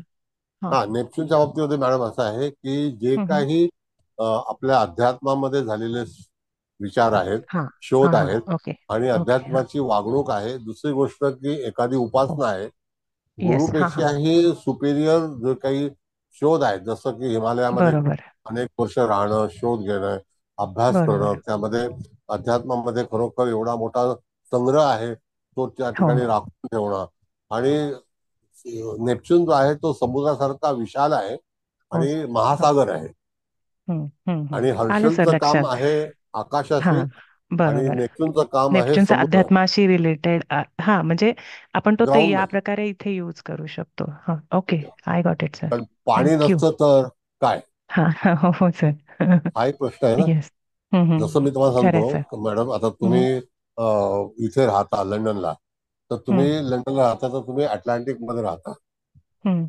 पण ते बरं. जर पलीकडे गेला तर तुम्ही पॅसिफिक मध्ये जाता, हा. आयर्लंड पॅसिफिक मध्ये येतात. मग हो आता त्या बरोबर. ठिकाणी जेव्हा समुद्राची जी वाढ आहे किंवा हम्म, समुद्राची उंची म्हणजे ज्याला आपण जमिनीपासून, तर तुम्ही हम्म, आवर्जून बघा, जे हम्म, लोक अटलांटिक मध्ये आहेत हम्म, हम्म. तर अटलांटिकचं पाणी हे त्या सपाटीपासून थोडं खाली आहे. हा, हा. हा. ओके. आणि अरबी समुद्र आणि हम्म, अटलांटिक ह्याचं हम्म, पाणी वर येतं, म्हणून तिथे जे वादळं होतात ती हम्म. समुद्राची जी काही वादळं आहेत, पाणी आतमध्ये घुसतं, सुनामी येते. तर सुनामी बरोबर. तुम्हाला त्या ठिकाणी लास वेगास, सॅन फ्रान्सिस्को किंवा हम्म. ह्याच्यामध्ये एलेला दिसणार नाही, लॉस एंजेलिसला हा. किंवा ब- हुनलुलला दिसणार नाही, कारण बरोबर. ते पाणी हम्म. वरच येत नाही. ओके. ओके. हा. ओके. आणि थँक्यू दुसरं सर. आणखी हा एक हा गोष्ट सांगतो तुम्हाला, आम्ही हा हा नद्या शिकवतो म्हणून, हा की नदी ही जी आहे, गंगा सगळ्यात पवित्र नदी का? हा तर त्या ठिकाणी ब्रह्मपुत्रा ही नदी जी आहे ही पुरुष नावाची आहे, मेल आहे. हा. आणि बरोबर. बाकी कृष्णा, कावेरी, गोदावरी, सगळ्या फिमेल नेम आहेत. तापी हो ह्या सगळ्या फिमेल नद्या ज्या आहेत, ह्या सगळ्या बरोबर. नद्या ज्या आहेत त्या येऊन बे ऑफ बेंगालला मिळतात. हो. आता बे ऑफ बेंगालला सगळ्या नद्यांचा जेव्हा संगम होतो तर त्या हा. ठिकाणी तो गंगेमध्येच होतो. हो आणि खरंय. बे ऑफ बेंगाल ही गंगा आलेली आहे हम्म, कलकत्त्यावरून, आणि हम्म, तिचा विस्तार एवढा मोठा झाला आणि बरोबर. त्याच्याने त्याचं बे ऑफ बेंगाल बनलं. तर अशा ह्या सर्व तऱ्हे, जसं नाशिकवरून गोदावरी जर बे ऑफ बेंगालमध्ये गेली, हा कृष्णा महाबळेश्वरवरून गेली, हा कावेरी कर्नाटकामधून गेली, तर मग त्या ठिकाणी जर सगळे जाऊन तिथे विशाखापट्टणम आणि बे ऑफ बेंगालमध्ये मिळाले, म्हणून गंगा पवित्र आहे आणि ती रामेश्वरमला पण मिळाली. हम्म, खरंय सर. म्हणून हो सर. म्हणून गंगेत पाप धुवायचंय. खरंय. आणखी दुसरा थँक भाग पण सांगतो तुम्हाला, की हा हा गंगा जिथे जाऊन भेटते तर हा ती महासागराला भेटते, हा अटलांटिकला. बरोबर. हम्म, मग आता तिथे अटलांटिक त्याच्यामध्ये घुसळत नाही, तीच हम्म, जाऊन अटलांटिक मध्ये मिळते. खरंय. कळलं? म्हणजे ती हो येत सर. नाही, समुद्र येत नाही तिकडे, नदी तो रे ताल हो मिले नदी के जल में, खरंय सर. नदी मिले सागर से, सागर मिले कौन से जल में कोई जाने ना. कोई जाने ना. खरंय सर. खरंय. असं आहे. Thank you sir. येस म्हणजे येस नदीचं सर. शास्त्र वेगळंच आहे. हो फक्त बरं. नर्मदा जी आहे ती हम्म. खंबातला मिळते, ती पण अच्छा. अरबी समुद्रातला येत नाही. खंबात एकच नदी, ही नर्मदा जी एकच नदी आहे, ती उत्तरेकडे जाते. हो असं आहे. बाकी येस सगळ्या सर. दक्षिणेकडे जातात, आणि बाकी इत्यादी ज्या नद्या आहेत त्या पावसाळी आहेत. हा सर हा बोला. तुम्ही चालू ठेवा, मी दुसऱ्या लिंकवर चालू करतो तोपर्यंत. ठीक आहे, झालं माझं आता. झाला ठीक आहे. आम्हाला आता काय थांबा. Okay thank you anyway, sir. चला. आता कुलकर्णी मॅडम, तुम्ही अभिप्राय द्या. आता स्वागत तर येस केलं सर. नाही. हो सर. नाही सर, आजचा क्लास खरंच खूप छान झाला, कारण एकतर ग्रह कुठे कधी वक्री होणार, कुठल्या नवमांशात गेल्यानंतर वगैरे हे खूपच छान कळालं. त्याच्यासाठी फार काही कॅल्क्युलेशन्स नाही वगैरे, तुम्ही खूप सोप्या पद्धतीने नेहमीप्रमाणेच आम्हाला एक्सप्लेन केलं सर. त्यामुळे ते खरंच छान, म्हणजे तुमच्याकडून नेहमीच आम्हाला एक अनुभव सिद्ध असं ज्ञान नेहमीच मिळालंय. त्यामुळे ज्योतिषातील हे घटकांचं किंवा या नियमांचं प्रत्यक्षात कसे यूज करायचे, त्याचा तर्क कसा विकसित करायचा, हे तुमच्याकडनं नेहमी आम्हाला उत्तम प्रकारे शिकायला मिळालं. त्यामुळे तुमचे खूप खूप धन्यवाद सर. Thank you so much. धन्यवाद. Kubal madam, thank you. समारोप करा, मग मुकेश भाऊना आपण क्लास देऊ. हा ठीक आहे सर. हा सर, सर्वात प्रथम तुम्हाला नमस्कार. मुकेश भाऊ, तुम्हाला पण नमस्कार. आणि इथे उपस्थित सर्वांचे स्वागत आणि सर्वांना नमस्कार. आपल्या हा विद्या मॅडमनी केलाच आहे छान, म्हणजे अभिप्राय चांगला दिलाय. मी आता जास्त नाही सांगत, कारण मुकेश भाऊ दुसऱ्या लिंकवर जायला लागले. तर सर म्हणजे हे वक्री ग्रहांचं आज तुम्ही शिवाय डिटेल म्हणजे सगळं बुध शुक्र मंगळ गुरु शनी म्हणजे मी आता सांगत नाही कारण सगळे परत रेकॉर्डिंग ऐकतील त्यांना कळेलच. खूपच छान. आणि शिवाय मेन म्हणजे बोलता बोलता तुम्ही मग त्या कोण विजया मॅडमने की कोणी विचारलं म्हणजे ज्योतिष होण्याचे तर ते क्लास घेण्याची मला नाही वाटतं आता काही आवश्यकता. सगळं खूप आणि छान सांगितलं. मी पण बघता बघता माझ्या कुंडलीला लावून बघितलं तर मी तर आधीपासून तुम्हाला म्हणायचीच ना ती राहूची दशा सुरू झाली तेव्हापासून आणि मी तुम्हाला इन डिटेल सांगितलं की कितव्या वर्षापासून म्हणजे इव्हन लायब्ररी सुद्धा मी ज्योतिषाचीच लावली. दुसरे कुठलेही वाङ्मयीन वगैरे वाचलं नाही. आणि आपल्या आता कोणत्या देशमुख मॅडमनी पण खूप छान सांगितलं म्हणजे रवी बुध आणि राहू आहे वाटतं मॅडम बरोबर आहे ना तुमचं. हो आणि हो ते बरोबर. पैसे का नाही घेत तर सेम युती कारण ते 61 बरोबर आहे. तर आहे म्हणजे अजिबात गरजच नाही भासत म्हणजे असं काही लागत नाही असं नाही. पैसा ही एक एनर्जी आहे नो डाऊट ती आवश्यक पण आहे. पण जरी ते नाही घेतले तरी डझंट मॅटर. ते पैसे आपण कष्ट करतो तर कुठून ना कुठून त्याचं म्हणजे काय म्हणतात ते येणं चालूच राहतं. तर सर अतिशय छान तुमची पण तुम्ही चंद्र राहू युती म्हणालात ते पण छान. आणि हर्षल पण तुम्ही खूप छान सांगितलं. आता त्याच्याबद्दल नाही मी बोलत पण ते एरोनॉटिकल एरोस्पेस इंजिनियर होतात येस हे अगदी म्हणजे हो. माझ्याच घरातलं उदाहरण आहे माझ्या मुलीचं. तर अतिशय सर उत्तम उत्तम उत्तम क्लास झालेला आहे म्हणजे नेहमीप्रमाणे छान होतो. आम्ही पुढच्याही क्लासची सगळेच जण खूप आतुरतेने वाट बघत आहोत. तर आजच्या क्लासबद्दल सर मी सगळ्यांतर्फे आणि मी स्वतः तुम्हाला खूप कोटी कोटी धन्यवाद देते. कोटी कोटी वंदन करते. Hats off to you and your divine soul. Huge gratitude huge gratitude. Thank you madam. Thank you sir. Thank you thank you all. Thank you. Mukesh भाऊ तुम्हाला